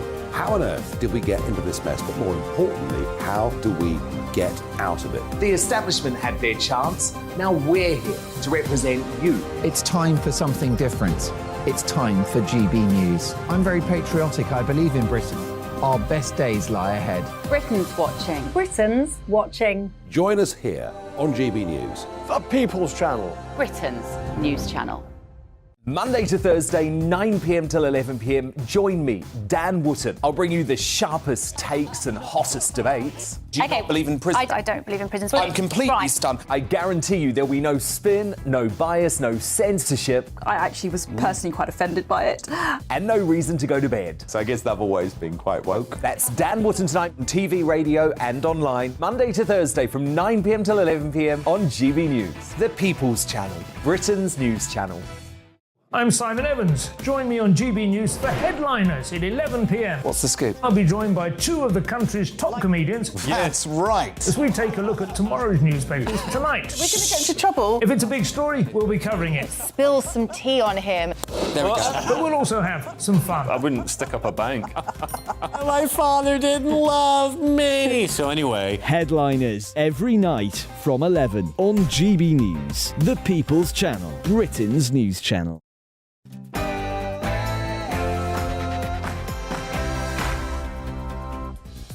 Very good morning. It is 11 o'clock on Tuesday. No, it's not. It's Wednesday, the 8th of March.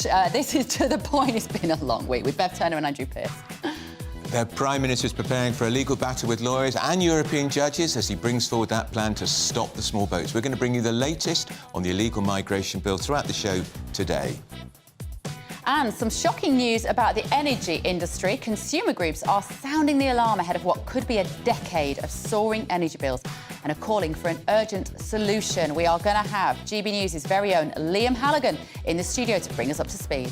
And in France, parents who seek social media acclaim by posting images of their children online could be stopped by the French Parliament. Should we be doing the same here? And do you share pictures online of your children?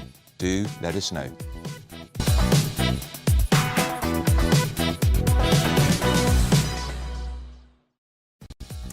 And we're going to have Narinda and Emma Webb back in the studio. That's quite fun. Round two. Let us know what you think. GBViews at gbnews.uk is the email. Loads more to come this morning. But first of all, here are your news headlines with Bethany Elsie.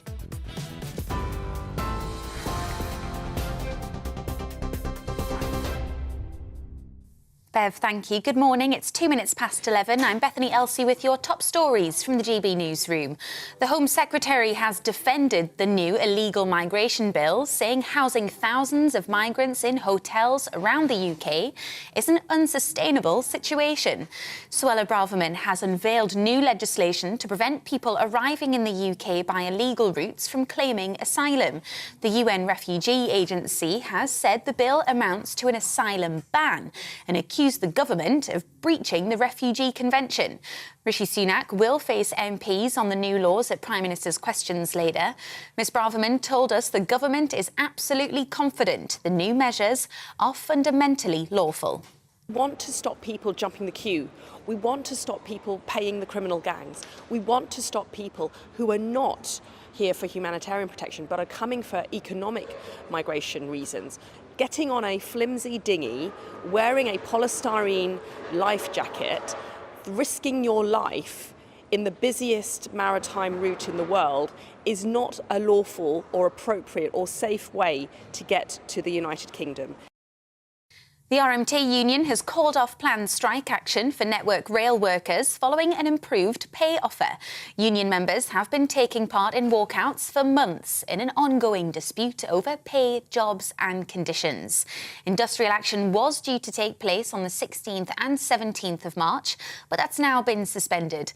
But the union says action with 14 other train operating companies will still go ahead. Temperatures dropped to minus 15.2 degrees in the Highlands overnight, making it the coldest night of the year so far as an Arctic blast spreads across the UK. The Met Office says more sleet and snow is expected across southern England and South Wales, while hail showers will hit Scotland's northern coasts. Sub-zero temperatures are predicted in all 4 nations until at least Friday. Weather journalist Nathan Rao told us a number of national yellow warnings have been issued, with more to come. Travel disruption, road disruption, snow on the roads, problems clearing the roads, and the school closures as well. Parts of the country over the next few days could get 10 inches, but that's rural areas, the usual places, the Highlands, the Glens, where snow tends to settle. So we're looking for pretty much an accumulation of proper winter snowy weather 8 days into spring. The Independent Office for Police Conduct has launched an investigation into two forces over their handling of a fatal car crash in Cardiff. It follows allegations officers didn't take matters seriously when family and friends reported the 5 victims missing. Eve Smith, Darcy Ross and Raphael Jean were found dead in the early hours of Monday morning, 2 days after they were last seen. 2 others remain in a critical condition in hospital. A new weight loss jab is to become available for thousands of people living with obesity. The appetite suppressant Wegovy will be offered on prescription through the NHS in England. Previous studies found that those who received the drug as a weekly injection over 68 weeks saw their weight drop by 12%. Experts have described the treatment as a pivotal movement. On International Women's Day, the Foreign Secretary is set to announce the government's new approach to helping women and girls around the world. James Cleverly will travel to his mother's hometown in Sierra Leone to visit a school and a hospital to see UK-funded projects in action. He'll also announce new funding for a sexual health and rights programme. It's expected to receive up to £200 million and aims to prevent tens of thousands of maternal deaths and millions of unsafe abortions. And girls in England will be granted equal access to all school sports under new government rules following a campaign by the Lionesses. Schools will be told they must deliver a minimum of 2 hours of PE a week, plus girls and boys should be able to play the same sports in lessons. The government will back the measures with £600 million in funding over the next 2 years. It follows the Lionesses urging the government to ensure all girls get the chance to play football at school following their European Championship win last summer. You're up to date on GB News. Now it's back to Bev and Andrew.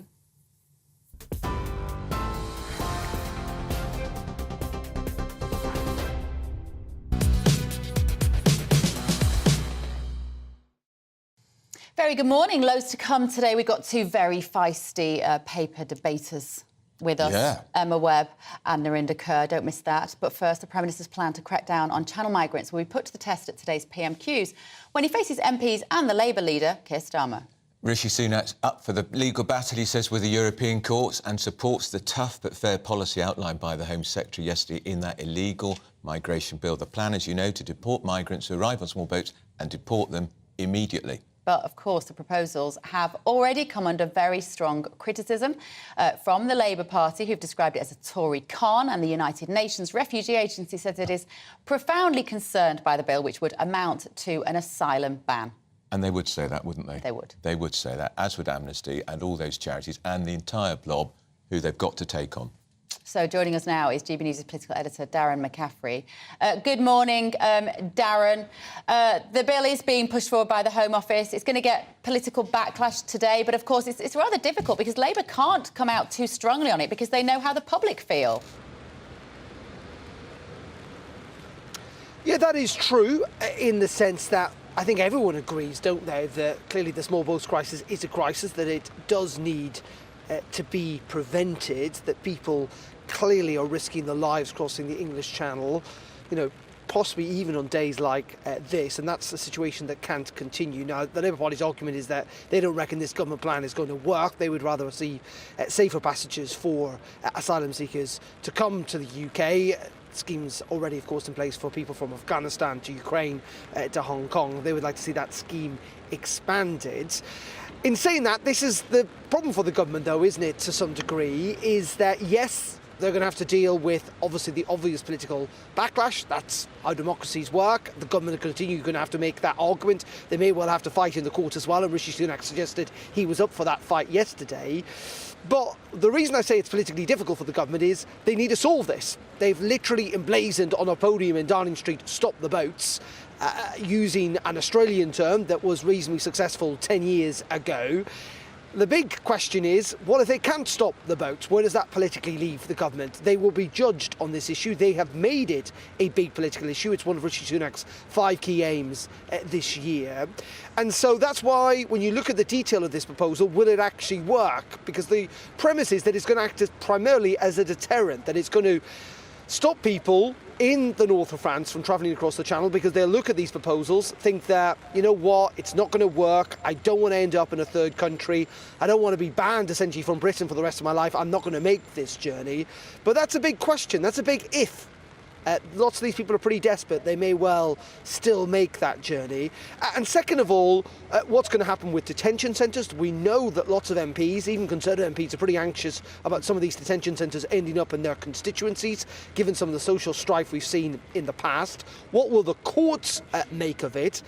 And also, where are these deals potentially with third countries? Because it's all very well and good saying you're going to deport people, but where to? In addition, the final problem, I think, for the government, if that wasn't enough, is in essence the backlog of asylum cases we already have. We deal very badly with asylum applications in this country. Only 3% of the people who arrived in the UK last year have so far had their asylum situation dealt with. That figure clearly needs to improve. In saying that, the government think that this is a plan that can work. They think it is popular with the public. It certainly is with Conservative backbenchers. They'll be pleased with today's newspaper headlines, and they will at least argue with the opposition that they've got a plan, and they will suggest, if it comes up with PMQs today, I suspect you'll hear Rishi Sunak say this time and time again, what is Labour's plan to sort this problem out?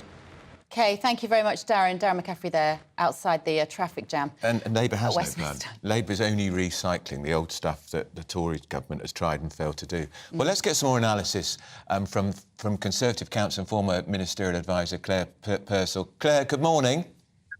Hi, good morning. Now, Claire, you're a councillor in Kent, and Kent has been, if I can use this expression, in the eye of the storm with refugees. How well do you think this policy will go down, particularly, Claire, if it works? I think it will go down well if it works. Kent has always taken the brunt of especially unaccompanied asylum-seeking children. We are the authority that takes in the most of those and looks after them. But I think other counties along the coast from Kent, in Surrey and Sussex, will also be looking at this and hoping it will work. People want there to be a solution.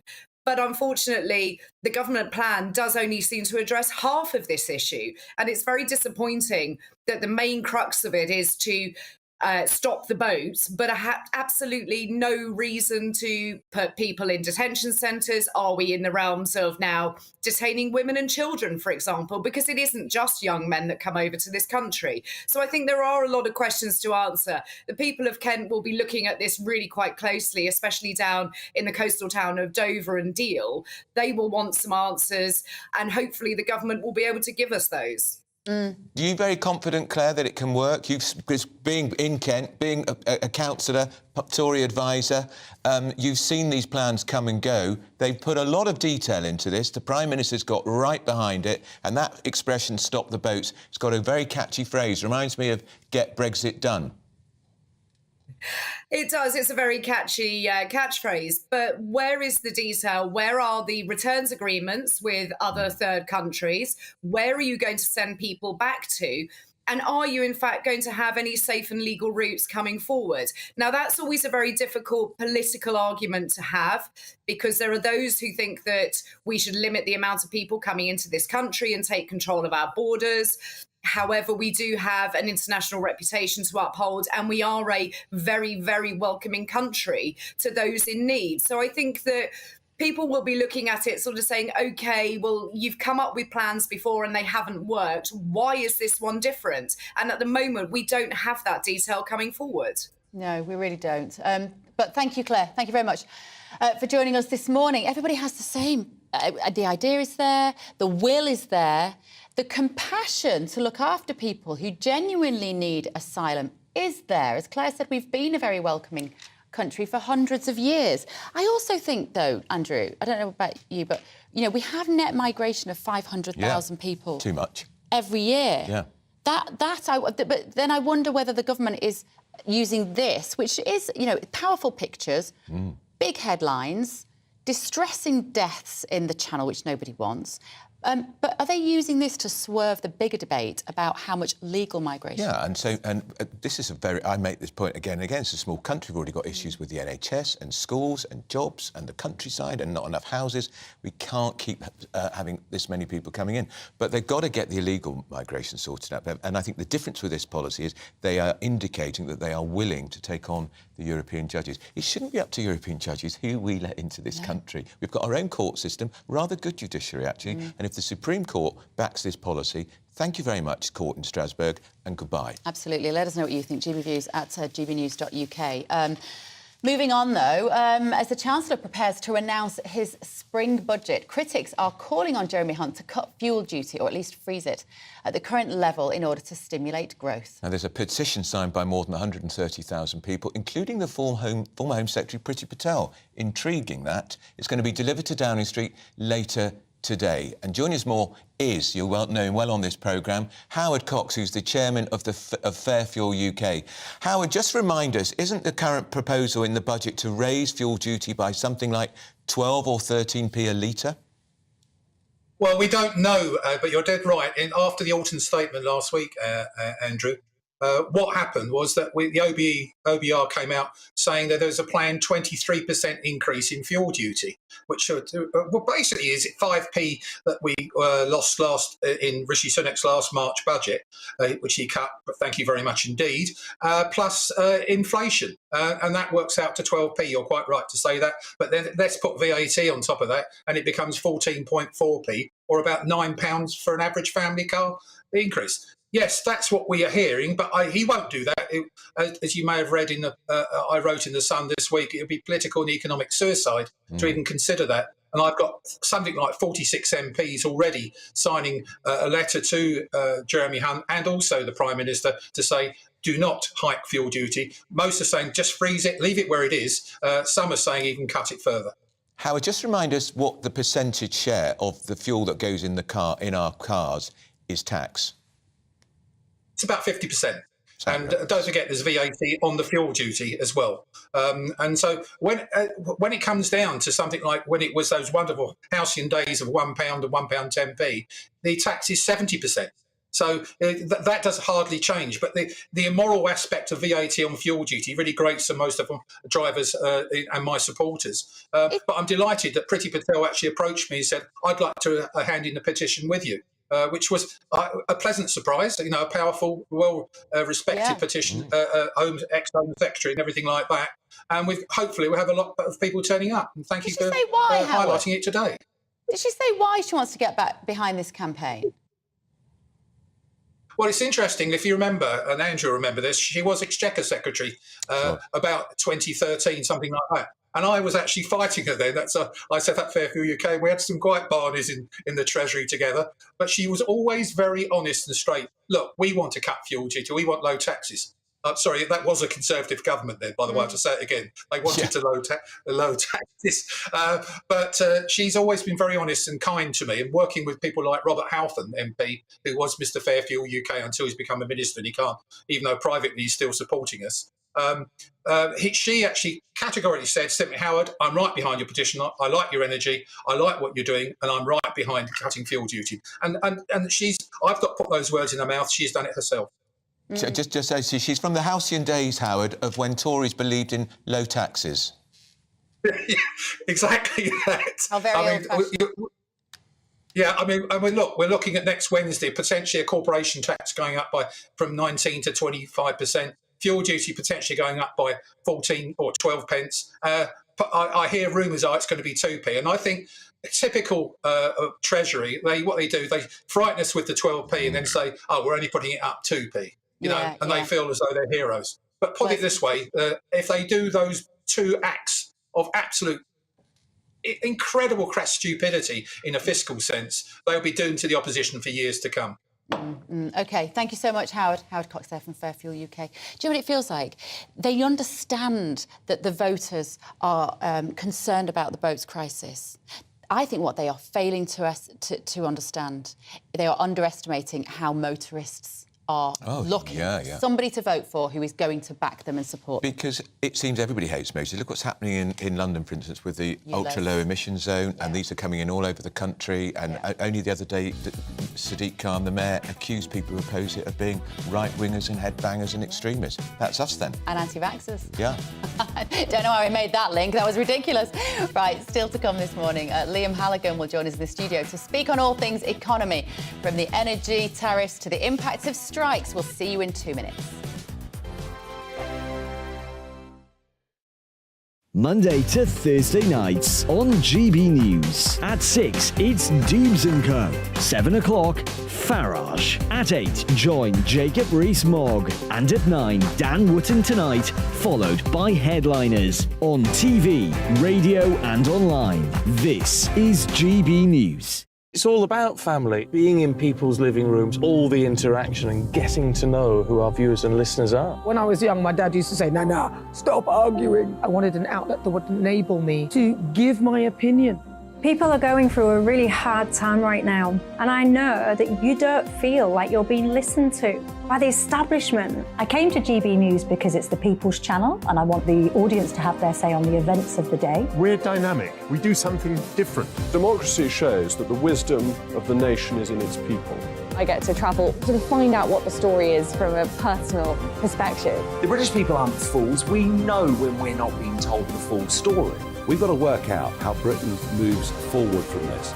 It's the best country in the world. The establishment had their chance. Now we're here to represent your views. Britain's watching. Britain's watching. Britain's watching. We're proud to be GB News. The People's Channel. Britain's news channel.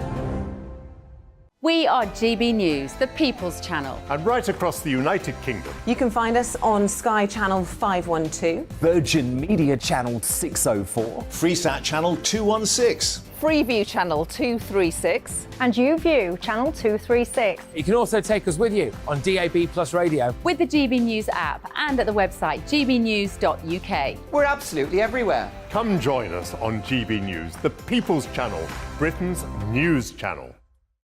GB News has its own late-night paper preview show, Headliners, where comedians take you through the next day's top news stories. You don't have to bother reading the newspaper, we've got it covered for you. Headliners, every night at 11 p.m. and repeated every morning at 5 a.m. We won't send you to sleep like some of the other paper review shows out there. GB News, the People's Channel, Britain's news channel.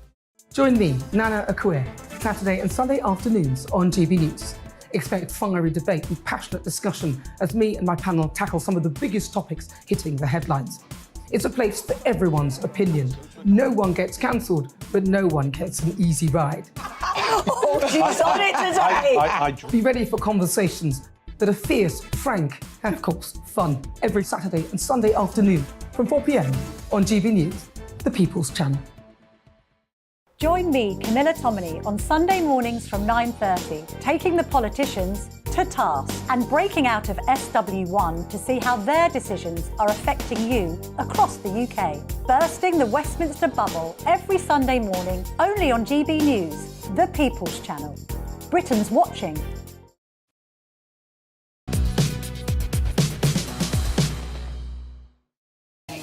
Now, the RMT union, the railway union, has called off their planned network strike action on the 16th of March next week.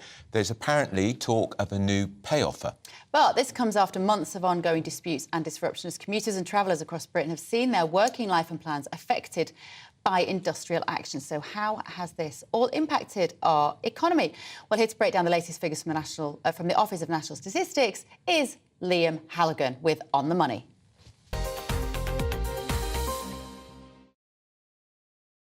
Morning. Hello. Morning. I like the white jacket, very nice. Thanks. What's wrong with my blue jacket? Always nice, Andrew. Thank you. Sartorial elegance is your middle name, or your two middle names. Now, you're not just here to talk about that boring fact that I gave then, are you? No, look, it is interesting that the RMT have announced strike action yesterday and then called it off today. That is quite interesting. It is. I commute in on train. My train was delayed this morning because of snow on the line, and I couldn't even see the snow. Quite. But anyway, like confetti. I digress.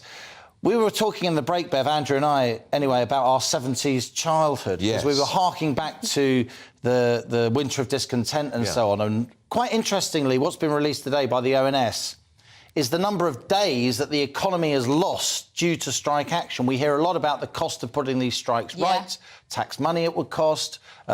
You can't then pay other parts of the public sector if you're paying some parts of the public sector and so on. But it also really impacts overall growth, economic activity, and therefore jobs. And let's have a look at these numbers from the ONS. They've literally just been released, and we've put them in a rudimentary graphic, and GB News radio listeners can bear with me, hopefully. Between June and December last year, 2022, the economy lost 2,472,000 days due to strike action, which is a huge amount. The workforce is about 28 million, right? So that's the number of days lost during that 6 months. And that averages out, Andrew and Bev, to 412,000 days lost per month on average. Having said that, in the summer there were far fewer strikes, and then in the winter there were loads more. Remember, in December it seemed like the whole economy had stopped. Yeah. So I delved into the database and I found the December number, and the December 2022 number, 873,000 days lost in a single month. Right, Andrew, you and I were around in the 70s. Yeah, we were. Bev wasn't, of course. Or much later than that. She barely even thought of in the 70s, but you and I were running around in our little shorts. If we lost 873,000 strike days in December 2022, and I tell you the peak of strike days lost per month in the modern era was September 1979. How many do you think we lost in September 1979? Double that. Double? Well, it's 11.7 million. Wow. 11,700,000 days lost in September 79. So even when we were all literally tearing our hair out, in December 2022, we lost 873,000 days.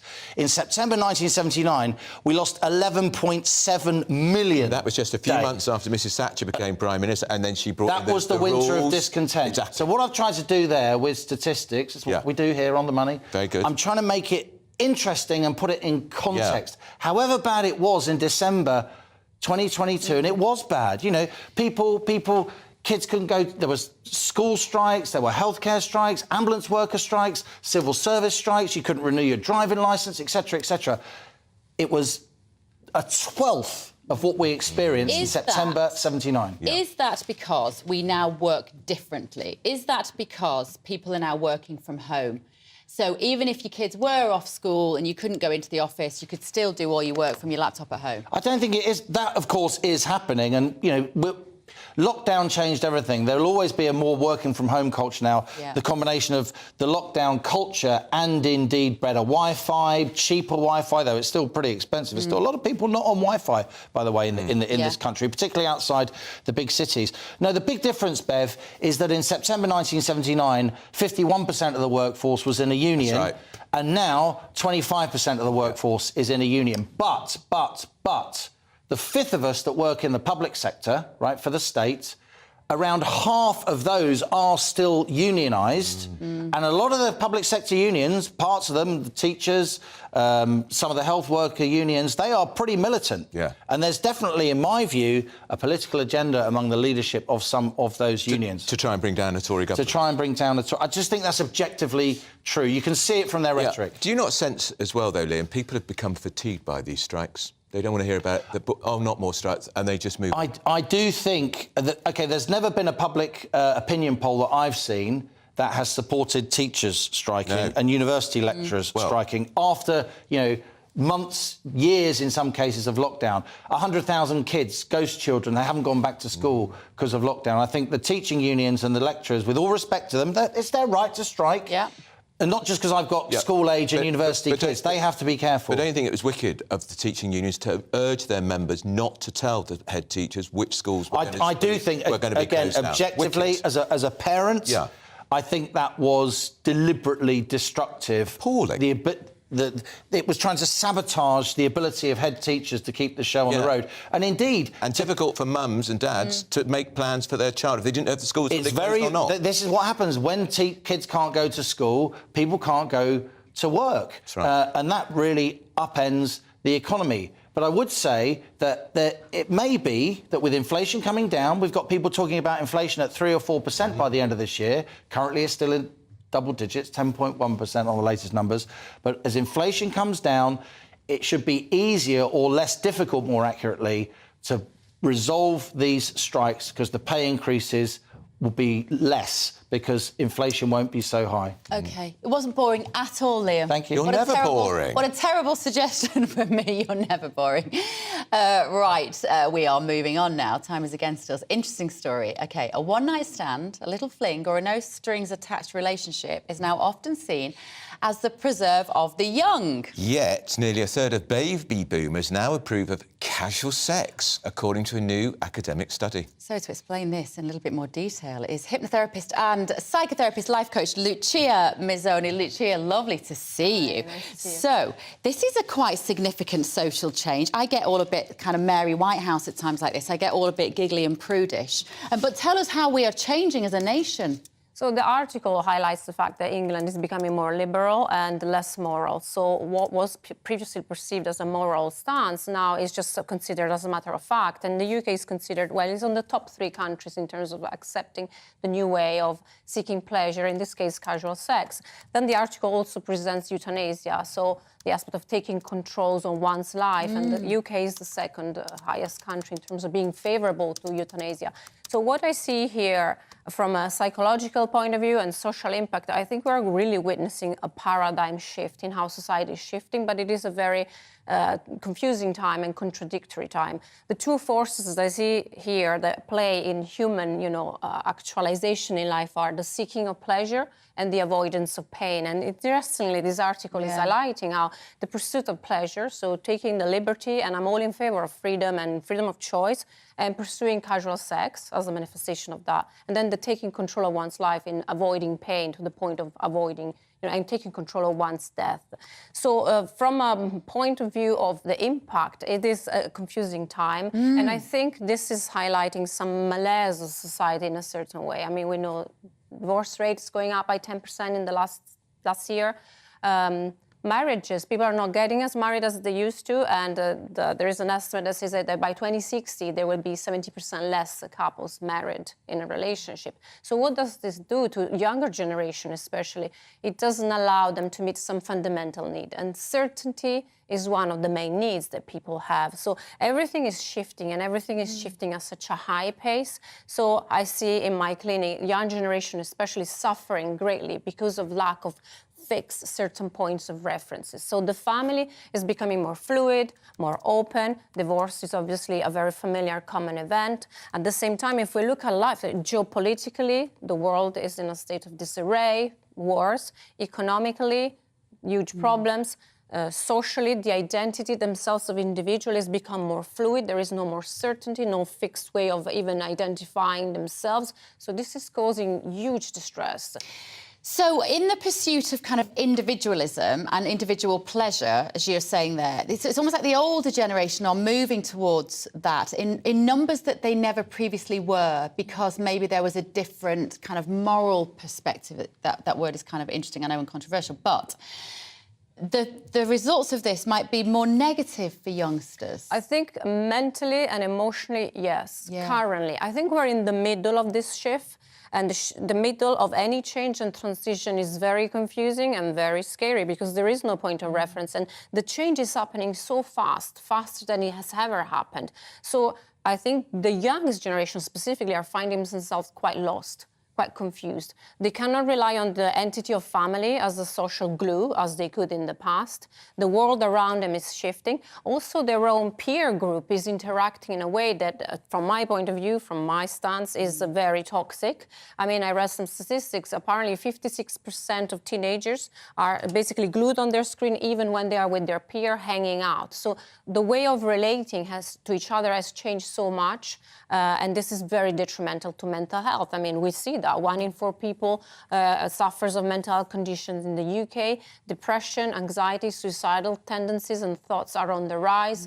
So from a well-being point of view, the impact is quite detrimental. Is there any positives we can take from this? Youngsters are drinking less, I think, is one of the findings as well. But addiction in itself is on the rise, because if we look at screen as a manifestation of an addictive tendency, that's replaced substance use and alcohol. So I believe in human resilience. and in the core fundamental, power and force of human nature. So I think parents and families have a very important role, probably even more important than in the past, in creating an outlet that is safe and being able to hold space for children and give them some more certain points of references. OK, Lucia, always fascinating. Thank you so much, Lucia Mazzoni there. Well, coming up, it's round two of the morning's papers with Narinder Kaur and Emma Webb. That's all after your morning's news with Bethany Elsey.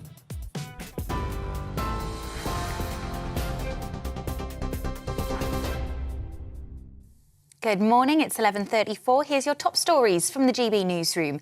The Home Secretary says it's right to take necessary, proportionate and compassionate measures to deter people from crossing the English Channel illegally. Suella Braverman has unveiled new legislation to prevent people arriving in the UK by illegal routes from claiming asylum. The UN Refugee Agency has said the bill amounts to an asylum ban and accused the government of breaching the Refugee Convention. Rishi Sunak will face MPs on the new laws at Prime Minister's questions within the next half an hour.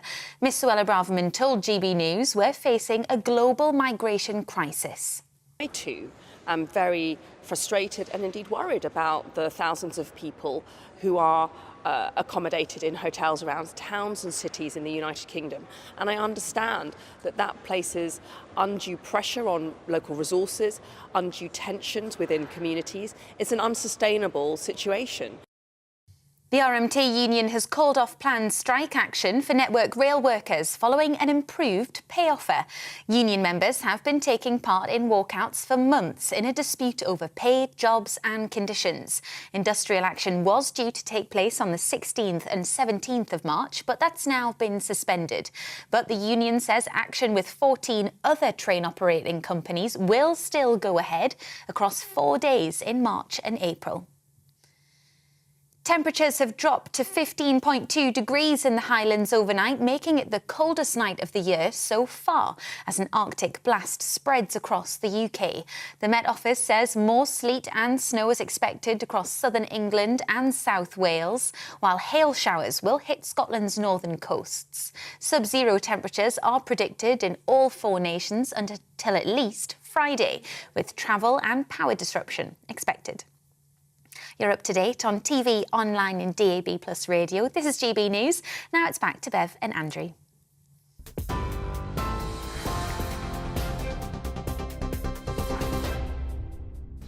Thanks for staying with us. This is Bev and Andrew. On to the point. Now, French parents who exploit children for online fame could be facing prosecution. So we're asking, should we adopt a similar bill here in the UK? Find out in 2 minutes.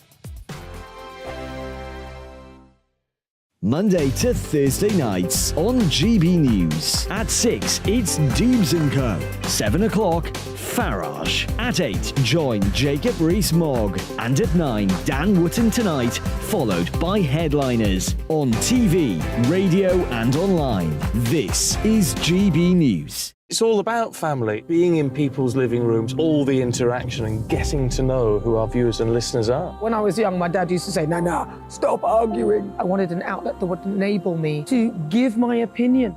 People are going through a really hard time right now, and I know that you don't feel like you're being listened to by the establishment. I came to GB News because it's the People's Channel, and I want the audience to have their say on the events of the day. We're dynamic. We do something different. Democracy shows that the wisdom of the nation is in its people. I get to travel to find out what the story is from a personal perspective. The British people aren't fools. We know when we're not being told the full story. We've got to work out how Britain moves forward from this. It's the best country in the world. The establishment had their chance. Now we're here to represent your views. Britain's watching. Britain's watching. Britain's watching. We're proud to be GB News. The People's Channel. Britain's news channel. Join me, Patrick Christie's, Monday to Friday, 3 till 6. We tackle the day's news agenda like you've never seen before. It's high tempo, high octane, the most controversial topics and the best guests. You will not be able to take your eyes and ears off it. I'm not afraid to ask the questions that you really want answered. 3 till 6 p.m, Monday to Friday on GB News, the People's Channel, Britain's news channel. I'm Andrew Doyle. Join me at 7 o'clock every Sunday night for Free Speech Nation, the show where I tackle the week's biggest stories in politics and current affairs with the help of my 2 comedian panellists and a variety of special guests. Free Speech Nation, Sunday nights from 7 on GB News, the People's Channel, Britain's news channel.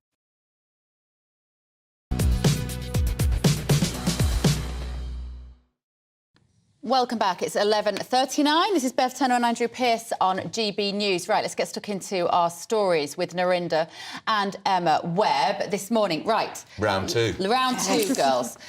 Social media scandal. French parents who exploit children for online notoriety might face prosecution, Emma. I have mixed feelings about this because I think classic of the French to overstep the mark and interfere with people's lives. So I think that this is probably going a bit too far. But at the same time, if you look at this story, half of the pictures shared by child sexual abusers were initially posted by parents on social media. So there is an important conversation to be had here about the fact that parents are oversharing. Their children are not consenting to having their images shared. Once they're online, they're there forever. It's very easy, even on a private social media page, like my Instagram is private, for example, it's very easy for those photos to end up elsewhere on the internet. But what are these French parents doing?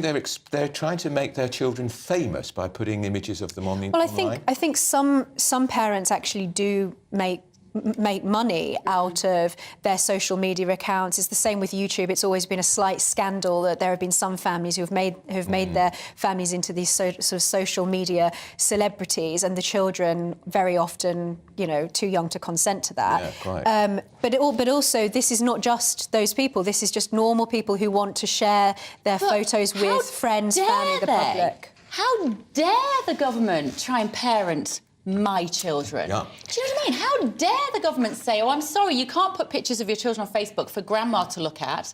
We are... Well, no, I kind of agree. I agree, and I'll tell you why. As a parent, I have never put any pictures of my children, ever, because I didn't have their consent, firstly. Secondly, it's not safe. It's a dangerous world out there. It's dangerous online. This is called sharing and combining sharing and parenting.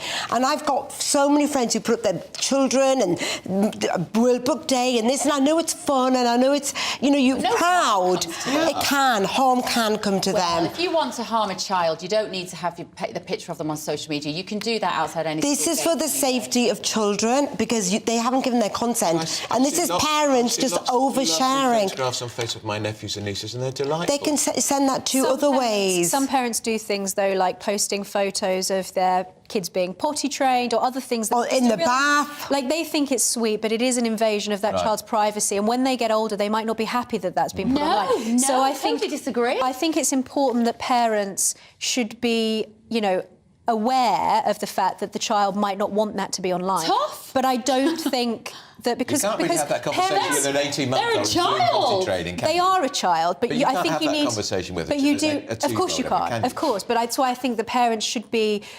you know, they should be aware of the fact that this is their child's privacy, it's their image, and they should be careful about what they choose to share online. It's not just about safety, it's also about the sort of just the ethics of sharing somebody else's private life. Because back in the day, it would just be physical photographs, but this is going onto the internet. And so I'm not saying that the French are right to do this, because I don't think that they are, but I do think that sometimes parents also shape... Beverley, why are you so against it? I very rarely put pictures of my children on social media. It is. And do you know what happens? They get to a certain age when you just between you just know. The parent knows and the child knows. You pause before you put something. You go, actually, do you mind if I put this on? So then why would? No, we don't want you to put that on. You go, fine. Right. Okay. So under the age of 13, they can't tell you that. So this law, this legislation that they're passing or shall be passing, is to protect when they can't say that because they're too young. Right. So 1-year-old, 2-year-olds can't say, don't share that, mummy. Yes, but think about the line that is being crossed, whereby the state is making decisions on the behalf of your child without your consent. And that could go into, what have you fed them for breakfast? If you've not given them fruit and porridge for breakfast, the state is going to come in. You're not deciding what's right for you. I agree with you. Unenforceable. I agree with you.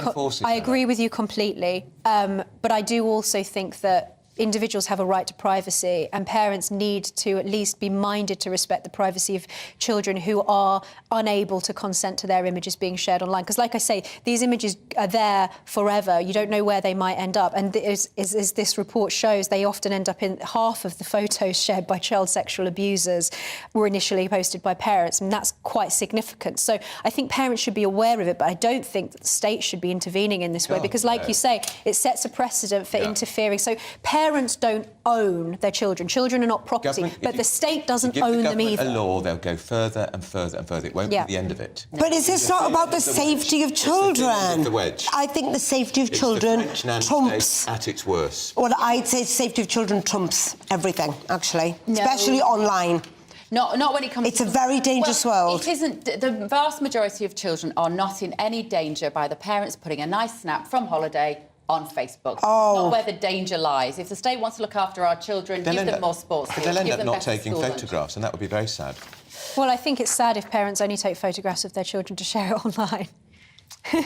Guys, we've come to the end of the show. I could have chatted. Time flies. Should we carry it on over coffee? Right, Narinder, Emma Webb, thank you so much. We have a slightly shorter show, of course, because it is a Wednesday. PMQs will be next with Mark Longhurst. We will see you, I think, back tomorrow morning. 9:30. See you then. The arranged marriage. Hello again, it's Aidan McGivern here from the Met Office. Some southern parts of England and Wales woke up to a covering of snow. That snow is turning back to rain across the far south, whilst snow moves into central areas, and the far north stays very cold, but largely bright. Northern Scotland woke up to a temperature of -15 Celsius in some spots, whilst the cold air is interacting with a band of rain in the south to produce some snow. But that snow risk moves north because milder air is turning it all back to rain, albeit quite heavy rain across the southwest and the far south of England. The snow then, by the afternoon and evening, mainly focused around the M4 northwards into parts of Wales, especially the Welsh Mountains, eventually into the Midlands as well. It's going to feel cold everywhere, but it's bright skies for Scotland, Northern Ireland, Northern England. A few snow showers continuing for the far north of Scotland, but only a few centimetres accumulating, and mainly over hills. The main cause for concern is across the central swathe of the UK overnight, where there'll be some persistent and, at times, moderate snowfall, especially through Wales, the Midlands, parts of East Anglia and central southern England. But mainly it's around the M4 northwards where the greatest risk is, because in the south it's going to be spells of rain and milder air. And in the far north, once again, a very chilly night. Temperatures dipping to -10 to -15 Celsius for sheltered glens of northern Scotland. A few more snow flurries